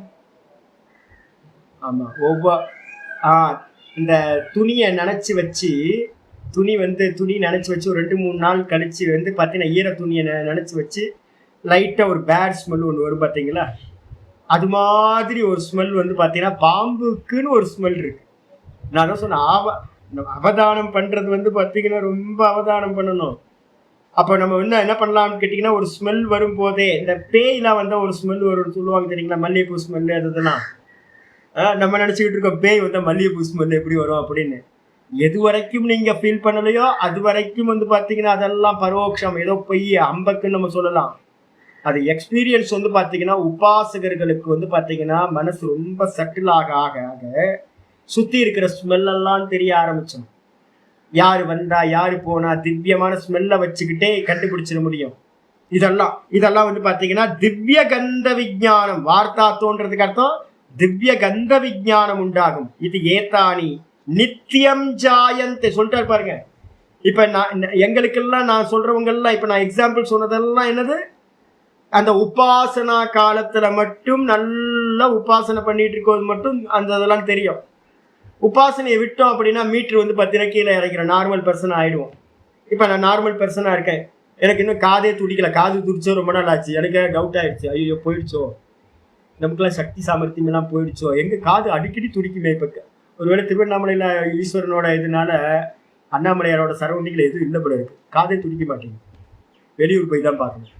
அப்புறம் டேஸ்ட் வந்து பார்த்தீங்கன்னா வரவே இல்லை, இன்னும் டேஸ்ட்டே வரலையே. முன்னாடிலாம் டேஸ்ட்லாம் தெரிஞ்சுது, முன்னாடி ஸ்மெல் தெரிஞ்சுது, அமானுஷ்யம் எது இருந்தாலும் தெரியுமே அப்படின்னா தெரியல. அப்ப என்ன அர்த்தம்? நித்தியம் இல்லை நமக்கெல்லாம். அனுஷ்டானம் பண்ணினா வருது, அனுஷ்டானத்தை விட்ட அப்படின்னா போயிடுது. இதே மாதிரி ஒவ்வொருத்தருக்கும் இருக்கிற ஞானமும் என்னன்னா மந்திர சித்தியினால வந்து பாத்தீங்கன்னா ஒவ்வொருத்தருக்கும் ஒவ்வொரு சக்தி வரும், போயிடும். ஆனா பிராத்திபஞானத்தை அடைஞ்சவனுக்கு நித்தியம் ஏதானி ஜாயந்தே, இவைகள் நித்தியமா அவனோட சேர்ந்தே இருக்கும். அவன் இருக்கிற நிலையில இருந்து சுத்தி இருக்கிற எல்லாத்தையும் அவன் அறிந்து கொண்டே இருப்பான். ஆயிடுச்சா? என்ன ஆவான்? நாசமா போவான். இல்ல சாமி இவ்வளவு சொல்லிட்டு நாசமா போவான்ட்டீங்க. அடுத்த சூத்திரம் சொல்ல வர்றது. ஏன் நாசமா போவான் அப்படின்னா இதான். தே சமாதௌ உபசர்காஹ யுக்தானே சித்தயஹ. தே சமாதௌ உபசர்காஹ யுக்தானே சித்தயஹ. முக்கியமான சூத்திரம் இந்த விபூதி பாதத்துல இந்த சூத்திரத்தை தான் 3:37 அப்படின்றத எடுத்துங்க. இதெல்லாம் லேண்ட் மார்க். நம்ம நல்லா தெரிஞ்சுங்க, உங்களோட சத்துவகுணம் மேல போக போக போக இதெல்லாம் பிராப்தி ஆகும். ஆக்ரால வந்து பாத்தீங்கன்னா பேடா கிடைக்கும் அப்படின்னு இறங்கிட்டீங்கன்னா வண்டி போயிடும். நம்ம சென்னைக்கு வர வேண்டி இருக்கும். கொஞ்ச தூரத்திலேயே டெல்லியில இருந்து கிளம்புனோடனே ஆக்ரா வந்துடும். ஆக்ரா வந்தோடனே தமிழ்நாடு எக்ஸ்பிரஸோ இல்லை ஜிடி எக்ஸ்பிரஸோ வந்து நின்னோடனே சுற்றி வந்து பார்த்தீங்கன்னா பேடா பேடா பேடா பேடா பேடா பேடா பேடான்னு இந்த கடையெல்லாம் கொண்டு வந்தால் ஏமாற்றிக்குவான். நான் போய் வந்து பார்த்தீங்கன்னா அவன் ஸ்டோர் இருக்காங்கல்ல, அதில் போய் வாங்க போகிறேன்னு கீழே இறங்கி நீங்கள் போய் வாங்கிட்டு இருப்பீங்க, வண்டி போயிடும். சென்னைக்கு போக வேண்டியவன் ஆக்ராலேயே ஸ்டாப். சரி, அங்கேருந்து கொஞ்சம் தூரம் வந்ததுக்கப்புறம் வேற ஒன்று ஒவ்வொரு ஸ்டேஜ்லையும் ஒவ்வொன்று பிராப்தியாகும். நீங்கள் எந்த இடத்துலையும் ட்ரெயினை விட்டு இறங்காமல் இருந்தீங்கன்னா, ஆனால் ஸ்டேஷனோட நேமை மட்டும் என்ன பண்ணணும், பார்க்கணும். ஸ்டேஷனோட நேமை மட்டும் பார்த்துட்டு இவன் பேடா பேடா பேடான்னு ஏமாற்றிட்டு போயிடுவான். நம்மளும் வந்து பார்த்தீங்கன்னா சீப்பாக கிடைக்குதுன்னு வாங்கி பார்த்தா வந்து பார்த்தீங்கன்னா யூஸ்லெஸ் ஆகிடும். அது முக்கியமாக நாக்பூரில் வந்து பார்த்தீங்கன்னா ஒரு காரியம் பண்ணுவான் பாருங்க. இவ்வளோ பெரிய கூடையை வந்து பார்த்தீங்கன்னா 25 ரூபாய்க்கு சந்திரா ஆரஞ்சு கொடுப்பாச்சு. நீங்கள் என்ன பண்ணுவீங்க அப்படின்னா, ஐயோ சந்திரா ஆரஞ்சு ஒரு கூடை வந்து பார்த்தீங்கன்னா 50 ரூபா தான், சீப் இல்லை. நம்ம ஊரில் வந்து 1/2 கிலோவே வந்து பார்த்தீங்கன்னா 100 ரூபாய் விற்கிறானே இவன் அப்படின்ட்டு நம்ம ஆசைப்பட்டு வாங்கணும்னு வச்சுக்கலாம். உள்ளெல்லாம் பேப்பராக இருக்கும், மேலே மட்டும் அடுக்கி வச்சிருப்பான். நீங்கள் வண்டி கிளம்பி வந்தோன்னு பார்த்தீங்கன்னா எடுத்து பார்த்தீங்க அப்படின்னா உள்ளெல்லாம் பேப்பர். அடப்பா ஏமாத்திட்டானே. இதே தான் சித்திகள் எல்லாம் என்ன தெரியுங்களா, உங்களை ஏமாற்றக்கூடியவைகள். இது எல்லாத்தையும் நம்ம என்ன பண்ணணும், ட்ரெயின்ல உட்கார்ந்துக்கிட்டே இந்த ஸ்டேஜ் வருது, இந்த ஸ்டேஜில் இது நடக்கும். இப்போ நான் லாஸ்டாலாம் ட்ரெயினில் போகும்போது என்ன பண்ணுறது அப்படின்னு கேட்டிங்கன்னா, அந்த எத்தனை நிமிஷம் நிற்கும், என்ன ஸ்டேஜ் வருது அப்படின்னு டோட்டலாக ஒரு லிஸ்ட்டே கிடைக்கிது. பிரிண்ட் அவுட் எடுத்து என்கிட்ட கொடுத்துட்றாங்க. இப்போ எங்கே டிக்கெட் எடுத்தாலும் எனக்கு அந்த லிஸ்ட்டை கொடுத்துட்றாங்க. சாமி இதான் பார்த்துங்க, என்ன டைமு, எவ்வளோ நேரம் நிற்கும், 2 நிமிஷம் நிற்கும், 3 நிமிஷம் நிற்கும், அரை மணி நேரம் நிற்கும் அப்படின்னு எல்லாம் என்ன டைமோடு நமக்கு ஒரு லிஸ்ட் வந்துடுது. இதை பார்த்தோடனே நமக்கு தெரிஞ்சு அப்போ ப்ரிப்பேர் ஆகும். இந்த இடத்துல அரை மணி நேரம் நிற்கும், நம்ம கீழே இறங்கலாம். இந்த இடத்துல 2 நிமிஷம் தான் நிற்கும், கீழே இறங்கவே கூடாது, ட்ரெயின்லேயே நிற்கணும் அப்படின்னு நல்லா நமக்கு புரிஞ்சிடும். இப்போ இந்த யோக சூத்திரம் எதுக்காக தெரியுங்களா படிக்கிறோம், இதெல்லாம் உள்ள ஏற்றிக்கிட்டோம் அப்படின்னா இந்த சித்திகள்லாம் நமக்கு தேவையா அப்படின்னா, இந்த சித்திகள் எதுவுமே ஸ்வீகாரம் பண்ணக்கூடாது. இந்த சித்திகள்லாம் ஆனா வந்து பாத்தீங்கன்னா அந்தந்த ஸ்டேஜ்ல இந்த சித்திகள்லாம் நடக்கும். அதனால இதை நல்லா தெரிஞ்சுக்கிட்டு என்ன பண்ணணும், தே சமாதௌ உபசர்காஹா. இந்த எல்லா சித்திகளும் வந்து பாத்தீங்க அப்படின்னா சமாதியில என்னது உபசர்காஹா அப்படின்றதுக்கு அர்த்தம் எல்லாம் பேரிகேட்டர்ஸ் மாதிரி, தடை கற்கள், பிரதிபந்தங்கள், இது எல்லாம் சமாதியை அடைவதற்கு அப்டக்கல்ஸா இருக்கக்கூடியவை. சரி, இது எப்போ வந்து பாத்தீங்கன்னா உண்டாகிறது, வியுத்தானே சித்தயா. சமாதியில இருக்கும்போது சித்தி இருக்கா, சமாதியில இருக்கும்போது தான் நீங்க சித்தியே இல்லையே. சமாதியில இருந்து எப்பெல்லாம் நீங்க வேக்கப் ஆகுறீங்களோ, சவிதர்க்கத்துல இருந்து வேக்கப் ஆகும்போது ஒரு சித்தி வெளிப்படும். நிர்வித்தர்க்கத்தை பிராப்தி பண்ணிட்டு வெளியில வரும்போது வித்தான அவஸ்தையில சில சித்திகள் தெரியும். சவிச்சாரத்தை அட்டைன் பண்ணிட்டு வெளியில வருவீங்க, சகஜத அவஸ்தைக்கு வருவீங்க, அப்போ சில சித்திகள் உங்கள்ட்ட இருந்து வெளிப்படும்.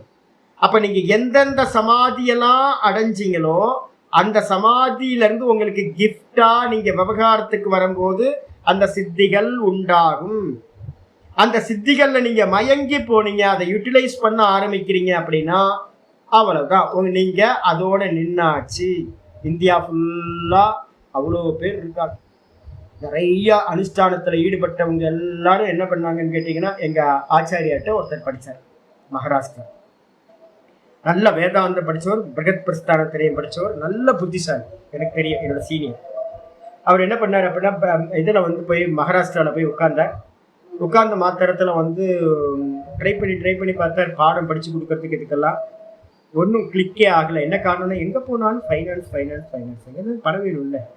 ஒரு ஒரு ஒரு கிளாஸ் ரூமை கட்டி இப்போ வந்து பார்த்தீங்கன்னா எனக்கு ஈஸியாக இருக்குது. ஒரு ஸ்க்ரீனை போட்டுட்டு நான் பாட்டுக்கு பாடம் எடுத்துகிட்டு இருக்கேன். இதுக்கே வந்து பார்த்தீங்கன்னா ரொம்ப நாளாக நான் அந்த மானிட்டர் என்கிட்ட இல்லவே இல்லை. ஒரு லேப்டாப் வச்சுருந்தேன், அதுவும் செகண்ட்ஸ், அதை வச்சு கிளாஸ் எடுத்துகிட்டு இருந்தேன். அப்போ வந்து பார்த்தீங்கன்னா எதா பண்ணுறதா இருந்தாலும் ஒரு தனம் வேணுமா, மால் வேணும். அந்த சுவாமி என்ன பண்ணாருன்னா நல்ல புத்திசாலி, எங்கள் ஆச்சரியத்துக்கு நல்ல ஸ்டூடெண்ட்டாக படித்தவர், ரொம்ப சம்ஸ்கிருதத்துலேருந்து எல்லாம் டாப் லெவல், காசிக்கா படித்தவர், நல்லா எல்லாத்தையும் படித்தவர். எனக்கு ரொம்ப க்ளோஸ், நல்லா தெரியும், எனக்கு நல்ல ஸ்நேகம் வரும். அவர் என்ன பண்ணார், போய் பாடம் எடுக்கிறதுக்காக ஆரம்பித்தார். பார்த்தா அவர்கிட்ட பணமும் இல்லை, தரித்திரம். ட்ரை பண்ணி பார்த்தாரு. ஒரு 2 வருஷம் ஆச்சு, ஒன்றும் பண்ண முடியல. ஏன்னா ஸ்டூடெண்ட்ஸை வந்து தங்க வைக்கிறதுக்கு ஒரு இடம் வேணும், சொந்த இடமா இருக்கணும். அப்போ வந்து பார்த்தீங்கன்னா அவங்க தங்குனாங்கன்னா 8-10 பேர் படிக்கிறாங்க அப்படின்னா அதுக்கு அவங்களுக்கு ஃபுட்டு கொடுக்கணும், எல்லாம் கொடுக்கணுமே. அப்போ இவர் என்ன பண்ணார், தடவி கஷ்டப்பட்டு என்ன பண்ணார், என் சுவாமிகிட்ட வந்து இருந்தேன். நான் வந்து பார்த்தீங்கன்னா பக்கத்தில் இருந்தேன். பேர் மறந்து போச்சு எனக்கு, மகாராஷ்டிரா பேர். அப்போ அவர் வந்து பார்த்தீங்க அப்படின்னா என்னை வந்து சுவாமிகிட்ட வந்து கேட்டார். என் சுவாமி வந்து ஓப்பனாகவே இதெல்லாம் என்கிட்ட சொல்லுவார். நான் பேசிகிட்டு இருக்கும்போது நான் கூட இருந்தேன். சாமி என்ன சாமி பண்ணுறது, நான் வந்து நினச்ச காரியத்தை நான் வந்து பண்ண முடியல, ஏன்பா நீ பாட்டுக்கு பேசாமல் இருறேன் அப்படின்னு. என்ன பண்ணார், நீ எங்கேயா போய் ஆசிரமத்தில் ஜாயின் பண்ணிட்டு நீங்கள் ஆச்சரியராயிரு அப்படின்னோடனே, சரி சுவாமி நான் அப்படியே பண்ணுறேன் சாமின்னு இவர் போயிட்டு அங்கே மகாராஷ்டிராவில் ஆலந்தி பக்கத்தில் ஒரு ஆசிரமத்தில் போய் ஜாயின் பண்ணி அங்கே ஆச்சாரியரை கொஞ்ச நாள் ஓட்டிகிட்டு இருந்தேன். ஆனால் ஆச்சாரியார் வந்து பார்த்தீங்கன்னா சுதந்திரமாக அங்கே எங்கேயுமே வந்து பாடம் எடுக்க முடியாது. அப்போ ஒரு 6 மாதம் கழிச்சு என்ன பண்ணார், திரும்ப வந்து சுவாமி என்ன பண்ணுறதுன்னு தெரில சாமி, நான் ரொம்ப கஷ்டப்படுறேன், என்ன பண்ணீங்க, அதாவது எனக்கு சொல்யூஷன் சொல்லுங்க அப்படின்னு. சுவாமி சொன்னார், என்னன்னு கேட்டிங்கன்னா, எதுக்கு இன்னொரு பீட்டம், இன்னொரு ஆசிரமத்தில் போய் உட்கார, நீயே பீட்டத்தை ஆரம்பி அப்படின்னா. சுவாமி பீட்டத்தை ஆரம்பிக்கிறதா, நான் எங்கே சுவாமி பீட்டத்தை ஆரம்பிக்கிறேன், நானே வந்து ட்ராவல் பண்ணுறதுக்கே கடன் வாங்கிட்டு தான் நான் வந்து ரிஷிகேஷ்கே வந்து போயிட்டு இருக்கேன். இப்போ வந்து பார்த்தீங்க அப்படின்னா நான் என்கிட்ட பணம் சுவாமி இருக்குது பீட்டம் ஆரம்பிக்கிறதுக்கு அப்படின்னு.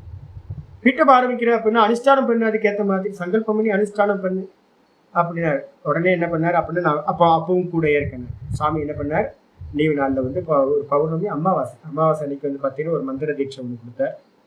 108 நாள் வந்து பார்த்தீங்கன்னா இந்த மந்திர ஜபத்தை ரொம்ப கவுண்டிங் ரொம்ப அதிகம். ஒரு நாளைக்கே வந்து பார்த்தீங்கன்னா ஒரு 10-12 மணி நேரம், 13 மணி நேரம், 15 மணி நேரம் உட்காரணும். தூங்குற நேரம் ரொம்ப கம்மி. அதே மாதிரி விரதம் வந்து பார்த்தீங்கன்னா வெறும் பாலாகாரம் இது மாதிரி ரொம்ப ஒரு வேலை கொஞ்சமாக எடுத்துக்கிட்டு விரதம் தான்.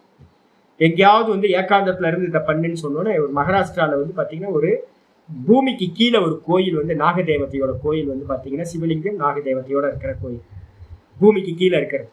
அதில் போய் அனுஷ்டானத்தை ஆரம்பிச்சிட்டார். அவங்களோட ஒருத்தர் 2 பேரும் பக்தர்கள்ட்ட சொல்லிட்டார், இது மாதிரி எனக்கு பால் மட்டும் கொடுங்க, இது மட்டும். 108 நாள் பண்றதுக்கு முன்னாடியே வந்து பார்த்தீங்க அப்படின்னா ஒரு 50வது நாள் 60வது நாள் போகும்போதே அந்த ஏரியாவோட மினிஸ்டர் வந்து பார்த்தீங்கன்னா தேடி வந்துட்டார். மினிஸ்டர் வந்து பார்த்தீங்கன்னா நல்லா மகாராஷ்டிராவில் அந்த இந்த இதில் என்ன கட்சி அது, சிவசேனா கட்சி, எல்லாமே இந்துக்களோட ஆதரவு தானே. அதனால அந்த மினிஸ்டர் வந்து பார்த்தீங்கன்னா மினிஸ்டருக்கும் இவங்களுக்கும் சம்மந்தமே இல்லை, இவங்க வில்லேஜ் இருக்கிறது. அவர் தேடி வந்துட்டு இங்கே யாரோ ஒரு சாமி வந்து பார்த்தீங்கன்னா இது பண்ணுறாருமே, கனவுல வந்துச்சு அப்படின்னு. கனவுல வந்துச்சா? ஆமாம், சிவபெருமான் வந்து என் கனவுல சொன்னார், இந்த ஒரு சாமி வந்து பார்த்தீங்கன்னா தபஸ் பண்ணிட்டு இருக்காரு, போய் அவங்களுக்கு என்ன வேணும்னு சொல்லி பண்ணு அப்படின்னு. சிவபெருமான் வந்து பார்த்தீங்க அப்படின்னா கனவுல வந்து மந்திரிக்கு வந்து பார்த்தீங்கன்னா சொல்லி மந்திரி வந்துட்டார். மந்திரி வந்த மாத்திர எத்தனாவது நாள், 50-60வது நாள்லயே இவர் என்ன சொல்லிட்டாரு, அனுஷ்டானம் 108 நாள் போயிட்டு இருக்கு, அதனால முடிச்சதுக்கு அப்புறம் பார்க்கலாம் அப்படின்னு சொல்லியாச்சு. அதுக்கப்புறம் வந்து 108வது நாள் முடியும் போது அந்த மந்திரி என்ன பண்ணாருன்னா ஒரு பெரிய ஃபங்க்ஷனை ஏற்பாடு பண்ணிட்டார். இவர் மந்திரிக்கு இவருக்கு சம்பந்தமே இல்லை, ஒரு பெரிய ஃபங்க்ஷனை தயார் பண்ணி வந்து பார்த்தீங்க அப்படின்னா சாமி வந்து பார்த்தீங்கன்னா 108 நாள் விரதம் முடிக்கிறார் அப்படின்னு. விரதம் முடிச்சு வெளியில் மந்திர ஜபத்தை முடிச்சுட்டு வெளியில் வரும்போதே அவர் கையில் வந்து பார்த்தீங்க அப்படின்னா ஒரு லேண்டு, அதுக்கான ஃபண்டு, பெரிய லேண்டு, மந்திரிட்ட இருக்க பெரிய லேண்டு. இப்போ ஜேன்னு வேதாந்தம் வந்து பார்த்தீங்கன்னா அங்கே போயிட்டு இருக்கு, அவர் இருக்காரு. அப்போ 108 நாளில் வந்து பார்த்தீங்கன்னா நினச்சதுக்கு அதான் எங்கள் ஆச்சரியம். அவனுக்கு படித்து சொல்லி கொடுத்தேன், மோட்சத்தை நோக்கி போ. ஆனால் அவனுக்குள்ளே இருக்க வாசனை என்ன அப்படின்னா, அவனுக்கு வந்து பார்த்தீங்கன்னா நான் ஒரு பீட்டாதிபதி ஆகணும், எப்படியாவது ஒரு பீட்டாதிபதியாய் பீட்டத்தை வந்து பார்த்தீங்கன்னா ஏதோ ஒரு வாசனை உள்ளே போயிருக்கு. நார்த் இந்தியாவில் இருக்கவங்க எல்லாத்துக்கும், படிக்கிறவங்க எல்லாத்துக்கும் ஒரு பீட்டாதிபதி ஆகணும்னு ஆசை இருக்கும். அவன் எங்கள் ஆச்சரியம் சொல்லுவார், தலைவலையாக அடிச்சுக்கிட்ட வைராக்கியத்தை இது பண்ணு, இதெல்லாம் தூக்கி போட்டு மோட்ச மார்க்கத்தில் போகணும். போய் மாட்டிக்கிட்டான். நல்லா என்ன சொல்லு, நீங்க தானே சாமி மந்திர ஜபமே கொடுத்தீங்க. ஆமா, நான் தான் மந்திர ஜபம் கொடுத்தேன். அவன் வாசனை என்ன பண்றது, தடுத்தா கேட்க மாட்டேன்றான். சரி தோ, உனக்கு வேணும்னு ஆசைப்பட்ட போய் குடிச்சுக்கோ, அவ்வளவுதான், முடிஞ்சு போச்சு. மோட்ச மார்க்கம், மோட்ச மார்க்கம் காலி. நீ என்ன கேட்ட, ஆசிரமம் கேட்ட, பீட்டம் தானே கேட்ட, லேண்டு தானே கேட்ட, தனம் தானே கேட்ட, வச்சுக்கோ, நல்லா வச்சுக்கோ, சம்பாலனம் பண்ணிக்கோ, லாபமோ நஷ்டமோ நீயோ எல்லாத்தையும் இது பண்ணிக்கோ அப்படின்னு எங்க ஆச்சாரியார் அதுக்கப்புறம் சொன்னோடுதான் எனக்கு தெரிஞ்சா, சுவாமி தான் மந்திர தீட்சை கொடுத்து விரதத்தையும் சொல்லி எல்லாத்தையும் சொல்லி கொடுத்தவர். அவன் வந்து மாட்டிக்கிட்டான்னு சொல்றதும் சுவாமி தான் சொன்னார். அப்போ வந்து பாத்தீங்கன்னா இதுதான் விஷயம். அப்போ மோட்ச மார்க்கத்துல வந்து பாத்தீங்கன்னா இவைகள் எல்லாம் வந்து பாத்தீங்கன்னா தடைகள். கல்யாணதாஸ் அப்படின்னு ஒரு சுவாமி இருந்தார், பெரிய தபஸ்வி. நர்மதா கரையில வந்து பாத்தீங்கன்னா நாங்க போனோம் அப்படின்னாவே அமர்கண்டர்ல அவரோட ஆசிரமம் இருக்கு. இந்த ஹல்துவாராவா என்னமா அது பேரு, ஹல்திவார் ஒரு பக்கம் இருக்கு, என்னது ஹல்துவானி. ஹல்துவானியில வந்து பாத்தீங்கன்னா ஒரு பெரிய ஆசிரமம் இருக்கு, கல்யாண்தாஸ் ஆசிரமம்னு ஒன்று இருக்கு. அந்த கல்யாண்தாஸ் வந்து மகராஜ் அப்படின்றவர் நர்மதா கரையில பெரிய தபஸ்வியா இருந்தார்.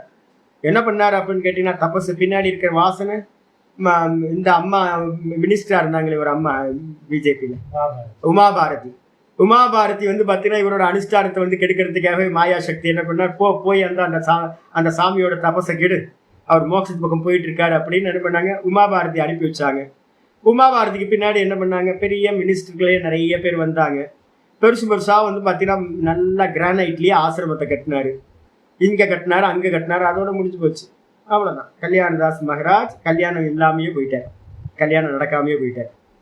இது மாதிரி நிறைய மகாத்மாக்கள் என்ன பண்ணுவாங்க அப்படின்னு கேட்டா, தபஸ் பண்ண பண்ண பண்ண பண்ண அந்த தபஸோட விஷயம் வந்து பாத்தீங்கன்னா மெதுவா மேல ஏற ஏற ஏற ஏற தன ஆகர்ஷணம், ஜன ஆகர்ஷணம், எல்லாம் வசியம் எல்லாம் வந்து பாத்தீங்கன்னா வர ஆரம்பிச்சோம். நீங்க கொஞ்சம் யூட்டிலைஸ் பண்ண ஆரம்பிச்சீங்க அப்படின்னா போச்சு உங்களோடது, அதோட டிராப் அவுட். அதனால வந்து தெளிவா சொல்றாரு, சமாதவ் உபசர்கா, சமாதிக்கு மேல நீங்க போறதுல இவைகள் எல்லாம் தடைக்கற்களா இருக்கும். ஆனா நீங்க வெளியில வரும்போதெல்லாம் ஒன்னு அச்சீவ் பண்ணிட்டு வெளியில வரும்போதெல்லாம் யுத்தான அவஸ்தையில அவைகளுக்கு சித்திகள்னு பேரு. அந்த சித்திகள்ல போனீங்க அப்படின்னா அதுக்கு அடுத்த சமாதியை நீங்க அட்டைன் பண்ண முடியாது. இவ்வளவுதான். பாஷத்துக்கு வந்துருக்கு. தே பிராத்திபாதயா, பிராத்திபம்னு சொல்லக்கூடிய இன்ஸ்ட்ருமெண்ட் இல்லாம, எந்த ஒரு இது இல்லாம எதையும் அறியக்கூடிய சக்தி, சாமர்த்தியம். ஆதயகன என்ன அர்த்தம், இதுவரைக்கும் நம்ம எதெல்லாம் பார்த்தோமோ, 13வது சூத்திரத்துக்கு மேல 15ல இருந்து பார்த்திருக்கோம், எத்தனை சித்திகள் பார்த்தோமோ அந்த எல்லா சித்திகளும் ஆதயக சப்தத்துல வந்துடும். பிராத்திபம் முதல் கொண்டு இருக்கக்கூடிய எல்லா சித்திகளும் சமாஹித சித்தஸ்ய எங்க நடக்குது, எந்த சித்தத்துல நடக்குது? சித்தம் வந்து மூடம், க்ஷிப்தம், விக்ஷிப்தம், ஏகாகிரம், நிருத்தம். இப்ப சித்திகள்லாம் எங்க நடக்குது? ஏகாகிரத்துல. ஏகாகிரத்துக்கு வந்து பாத்தீங்கன்னா என்ன நேம் தெரியுங்களா உங்களுக்கு? ஏகாகிரம்ன்றதுக்கு அர்த்தம் வந்து பாத்தீங்கன்னா சமாஹிதம் சித்தம் அப்படின்னு பேரு. வேதாந்தத்துல சங்கராச்சாரியர் பாஷ்யங்கள் எல்லா இடத்துலையும் அதிகமா பயன்படுத்துவார் சமாஹித சித்தம், சமாஹித சித்தம். இனி எங்கேயாவது சமாஹித சித்தம்னு வந்துச்சு அப்படின்னா இம்மீடியட்டா எடுத்துக்கணும். 70% சத்துவ குணத்திலிருந்து 98% சத்துவ குணம் இருக்கிற வரைக்கும் நடக்கக்கூடிய சவிகல்ப சமாதிகளுக்கு பேரு சமாஹித சித்தத்துல தான் இந்த சமாதிகள் எல்லாம் நடக்கும்.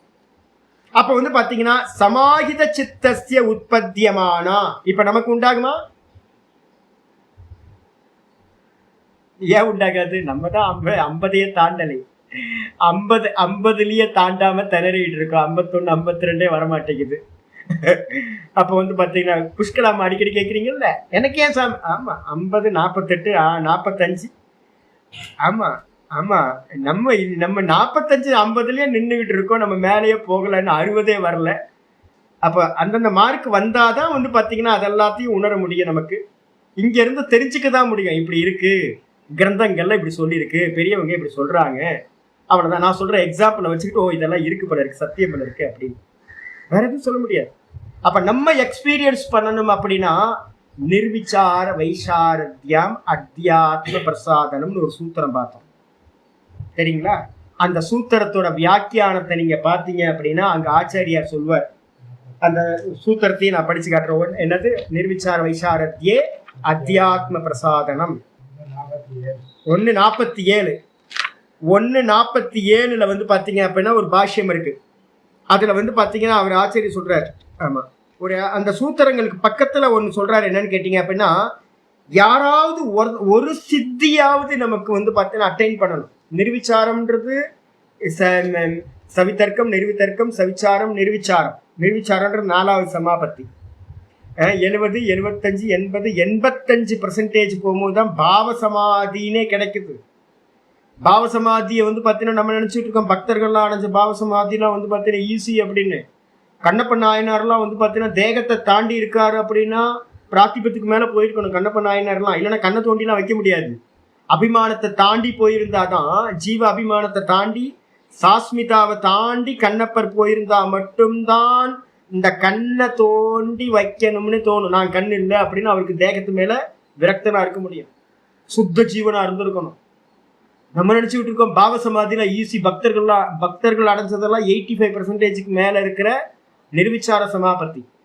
அந்த இடத்துல பாஷ்யக்காரர் சொல்லும் போது சொல்றார், அந்த நிர்விச்சார சமாபத்தியில வந்து பாத்தீங்கன்னா சொல்லும்போது சொல்றாரு என்னன்னு கேட்டீங்கன்னா, நீங்க ஏதாவது ஒன்னுத்தையாவது சித்தப்படுத்துங்க.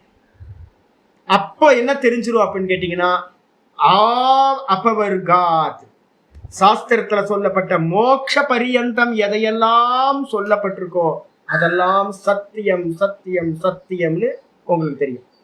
நீங்க இதுவரைக்கும் எதையுமே எக்ஸ்பீரியன்ஸே பண்ணல. இப்ப நான் சொல்றேன் காது துடிக்கும் எனக்கு, எங்கேயா போய் சுடுகாட்டுல படுத்தாதானே தெரியும். சுடுகாட்டுல படுத்தாதானே தெரியும் மற்றதெல்லாம் நம்மளை தாண்டி வேற ஏதாவது ஜீவராசிகள்லாம் இருக்கா அப்படின்னு. எங்கேயா காட்டுல டிராவல் பண்ணி பார்த்தா தானே தெரியும் பசினா என்ன, தாகம்னா என்ன. ஈஸ்வரன் வந்து பார்த்தீங்கன்னா மனுஷ ரூபே. எனக்காவது தெரியுமா உங்களுக்கு மனுஷ ரூபே ஈஸ்வரன் அப்படின்னு? 2 கையும் தூக்கி வந்து குந்தி தேவி இது நம்ம இவங்க பாஞ்சாலி நின்னதுக்கு பிறகு தானே பகவான் வந்தாரு. அப்போ என்னைக்காவது வந்து பார்த்தீங்கன்னா நம்ம அது மாதிரி நின்றுருக்குமா? கையில் 4 காடை வச்சுக்கிட்டு எங்கே போனாலும் போயிட்டு வந்துட்டு இருந்தோம் அப்படின்னா, ஏடிஎம்ல இருந்து எல்லாத்தையும் எடுத்துக்கிட்டு இருந்தோம் அப்படின்னா நமக்கு கடவுள் யாரு? ஏடிஎம் தான். நமக்கு கடவுள் ஏடிஎம் தான். ஒரே கடவுள் எங்கே கண்ணுக்கு தெரிய போறாரு. எப்போ நம்ம வந்து எங்கேயாவது எக்ஸ்பீரியன்ஸ் வந்து பார்த்தீங்கன்னா நம்ம பண்ணியிருக்கணும்.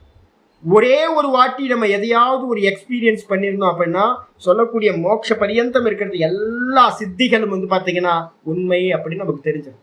இல்லாத வரைக்கும் இது. அப்போ எங்க சித்தி ஆரம்பிக்குது அப்படின்னு கேட்டீங்கன்னா 70% சவிதர்க்க சமாபத்தியில தான் உங்களுக்கு சித்திகளே ஸ்டார்ட் ஆகுது. அந்த ஏகாகிர சித்தத்துக்கு பேர் தான் சமாஹித சித்தம் அப்படின்னு பேர். ஏகாகிர சித்தம்னா நம்ம நினைச்சுட்டு இருக்கோம் கான்சென்ட்ரேஷன் பண்றது. நம்மளாம் கான்சென்ட்ரேஷன் பண்ணாமையா இருக்கும். நம்ம கான்சென்ட்ரேஷன்லாம் ஒன்றும் இல்லைங்க. 70% இருந்து தான் வாஸ்தவத்தில் ஏகாகிர சித்தம் ஸ்டார்ட் ஆகிறது. அதுதான் இங்க ஆச்சாரிய சொல்றாரு, சமாஹித சித்தஸ்ய உற்பத்தியமானா. சமாஹித சித்தத்துல தான் இவைகள் எல்லாம் உற்பத்தி ஆகிறது, இந்த சித்திகள் எல்லாம். அதனால வந்து பாத்தீங்கன்னா ஆனாலும் கூட உபசர்காஹா இவைகள் எல்லாம் தடைகள். எப்போ லேண்ட்மார்க்ல நீங்க தாண்டி லேண்ட்மார்க்னு நினைச்சிட்டு போயிட்டீங்கன்னா ஓகே, லேண்ட்மார்க்ல நின்றுட்டீங்கன்னா போச்சு, அடுத்த லெவலுக்கு நீங்க போக முடியாது. அதனால என்னன்னு கேட்டீங்கன்னா தத்து தர்ஷன பிரத்யநீகத்வாத். ஆச்சரிய ரொம்ப கிளியரா சொல்றார். தத் தர்ஷன அப்படின்னா அந்த புருஷனோட தரிசனத்துல, ஆத்மாவோட தரிசனத்துல வந்து அந்த சாட்சியை ஆத்மாவை பார்க்கின்ற சாட்சாத்காரம் பண்ற விஷயத்துல வந்து பாத்தீங்கன்னா பிரத்யநீகத்வாத் அப்படின்னா எதிரிடையானவைகள், எதிரிகள். அநீக்கம்ன்றதுக்கு அர்த்தம் ட்ரூப்னு அர்த்தம். பிரத்யநீக்கம் அப்படின்னா எதிரான ட்ரூப்ஸ். அப்போ ஒரு முமுட்சுக்கு வந்து பாத்தீங்கன்னா ஏகப்பட்ட எதிரிகள் வந்து பாத்தீங்கன்னா இந்த சித்திகள் ரூபத்துல ஏகப்பட்ட எதிரிகளா முன்னாடி வந்து நிற்பாங்க. பிரத்யநீக்கம்னா எதிரிகளோட யுத்த வீரர்கள், மாயாவோட யுத்த வீரர்கள். அணிவகுப்பு வரிசையா வருவாங்க. அணிவகுப்பு ஒவ்வொருத்தரா வருவாங்க லைன் கட்டிக்கிட்டு. நான் சொன்னேன்ல மாயா என்ன பண்ணு தெரியுங்களா? கொடுத்து கெடுக்கும், கொடுக்காம கெடுக்கும். 2 காரியம் பண்ணும். இப்போ என்ன மாதிரி ஆட்களுக்கெல்லாம் என்ன பண்ணு தெரியுங்களா? இவங்க எதுவும் மசாலா காட்டினாலாம் வந்து பார்த்தீங்கன்னா ஒன்றும் ஆக மாட்டேன்றான். என்ன பண்ண அடி, ஒரு 4 அடியை போட்டு, என்ன மாதிரி ஆட்களுக்கெல்லாம் வந்து அடியை போட்டு கொடுக்கும். சில பேர்லாம் வந்து பார்த்தீங்கன்னா என்ன பண்ணுவான், மசாலாலேயே மயங்கிறவங்களாம் நிறைய பேர் இருக்காங்களே. அப்போ அவங்களுக்கு வந்து பார்த்தீங்கன்னா மசாலாவை போடு, அதோட காலி முடிஞ்சு போச்சு. மாயா வந்து பார்த்தீங்கன்னா போடா அப்படின்ட்டு போயிட்டு இருக்கும். மாயா வந்து பார்த்தீங்கன்னா தன்னை தாண்டி போறதை எப்பவுமே விரும்பாது. அப்ப வந்து பார்த்தீங்கன்னா பெருசா அநீக்கம்ன்றதுக்கு அர்த்தம் நிறைய யுத்த வீரர்கள் மாதிரி எதிரிகள் மாதிரி வந்து பார்த்தீங்கன்னா வரிசையா ஒவ்வொருத்தரையா அனுப்பு. நீ இதுல ஜெயிச்சிட்டியா அடுத்து அனுப்புற, அடுத்து ஜெயிச்சிட்டியா அடுத்தது அனுப்புற அப்படின்னு லாஸ்ட் வரைக்கும் அனுப்பிக்கிட்டே இருக்கும் நம்மளை டைவெர்ட் பண்றது. அதனால பிரத்யநீகத்துவாத் யுத்தித சித்தஸ்ய உற்பத்தியமானா சித்தயா. இந்த சித்திகள்லாம் எங்க அப்படின்னு கேட்டீங்கன்னா நீங்க சமாதியில இருக்கிற வரைக்கும் தெரியாது இல்ல, திரிபுடி இல்ல அந்த இடத்துல வந்து பாத்தீங்கன்னா மெர்ஜாயி தாரண தியான சமாதியில அந்தந்த வஸ்துவோட மெர்ஜாயிடுறீங்க.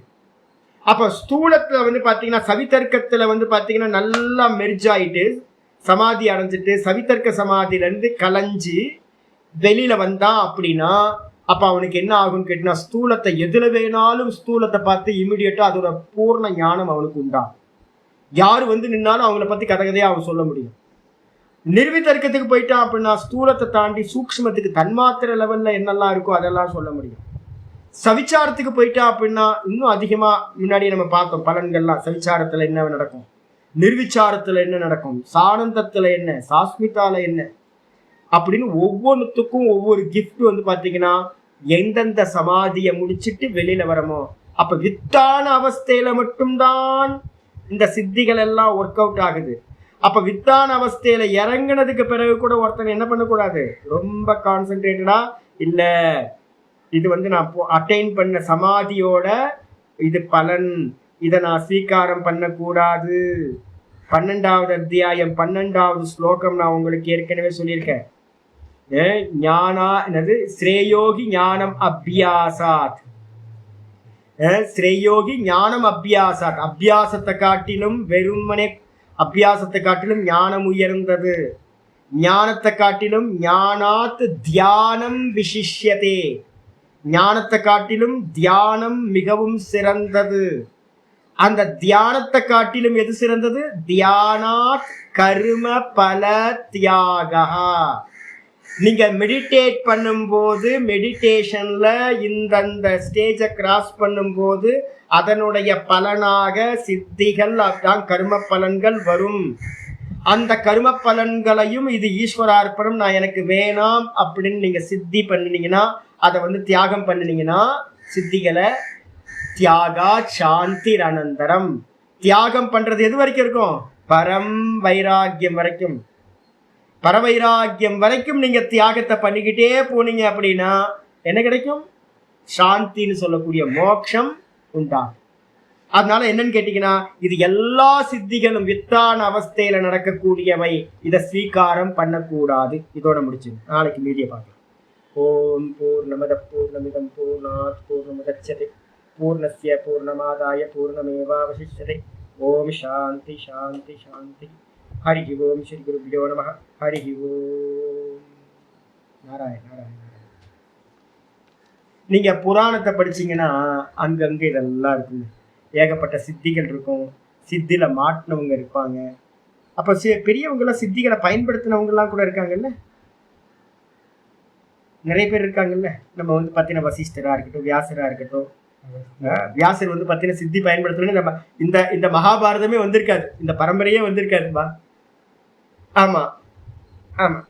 அப்ப எல்லா புராணத்துல படிக்கிறோமா, அப்ப புராணத்துல படிக்கிறதுக்குள்ள அப்ப என்ன சுவாமி அவங்களாம் பயன்படுத்திட்டாங்களேன்னா எப்போ வந்து பார்த்தீங்கன்னா யாத்திரையை முடிச்சிட்டீங்களோ.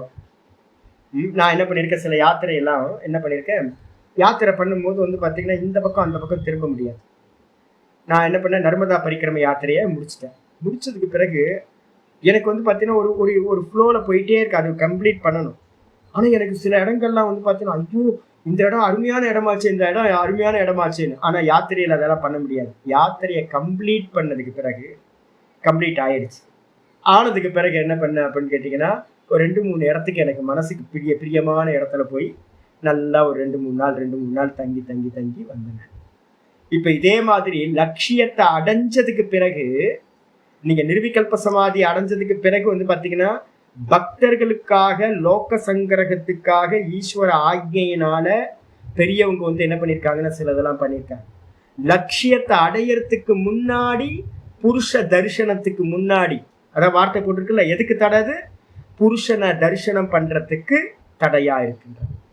ஒருவேளை நீங்க புருஷனை தரிசனம் பண்ணிட்டீங்க அப்படின்னா அப்போ வந்து எதுவுமே தடை இல்லை, எல்லாத்தையும் அடைய வேண்டியதெல்லாம் அடைஞ்சாச்சு. அதுக்கப்புறம் வந்து பார்த்தீங்கன்னா எதிர்க்க இருக்கவன் யாரோ ஒருத்தன் ஏதோ ஒன்று கேட்குறான், பக்தன் நல்ல பக்தனா இருக்கான், சிரத்தையோட இருக்கான், அவன் கர்மத்திலேயே அது இருக்கு, சரி அப்படின்னு அவங்க அதை பண்ணுவாங்க, லோக சங்கரகத்துக்காக பண்றாங்க. அதனால அது அவங்களுக்கு தடையா இருக்காது, அடைஞ்சதை அடைஞ்சவங்களுக்கு ஒரு தடையா இருக்காது. அப்ப நம்ம வந்து பாத்தீங்கன்னா என்ன பண்ணணும், லட்சியத்தை அடையிறதுல மட்டும்தான் கவனம் இருக்கணும். இந்த பக்கம் சித்திகள் பக்கம் கவனம் போகவே கூடாது.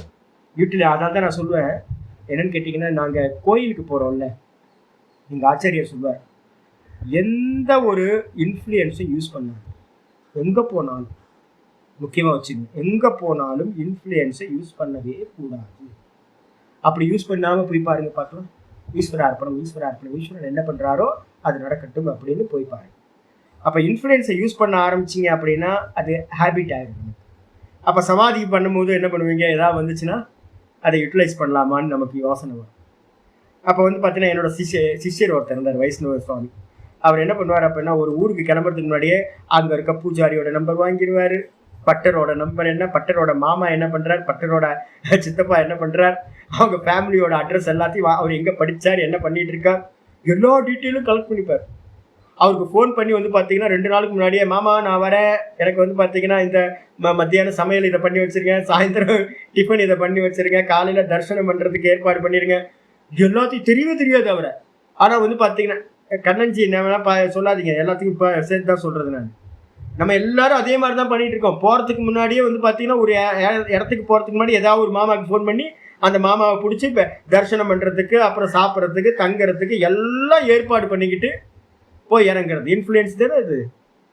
அப்போ வந்து பார்த்தீங்க அப்படின்னா இப்போ இதே ஹேபிட் வந்து என்ன ஆகும், உங்களுக்கு ஏதாவது சித்தி வந்துச்சுன்னா என்ன ஆகும், ஒரு பதவியில் போய் உட்கார்ந்த மாத்திரத்தில் ஒரு ஒரு கவுன்சிலரோ ஒரு எம்எல்ஏவோ ஒரு மந்திரியோ அவனோட பவரை யூஸ் பண்ணுறானா, அதே மாதிரி நமக்கும் ஒரு பவர் கிடைச்சதுன்னா என்ன ஆகும், நம்மளும் யூஸ் பண்ணுவோம். அது ஆரம்பத்திலிருந்தே என்ன பண்ணிக்கணும் அப்படின்னா, நமக்கு எந்த ஒன்றும் தேவையில்லை, நமக்கு மோட்சம் மட்டும்தான் தேவை அப்படின்ட்டு வெறுமனே போயிட்டே இருக்கும். ஹரி ஓம்.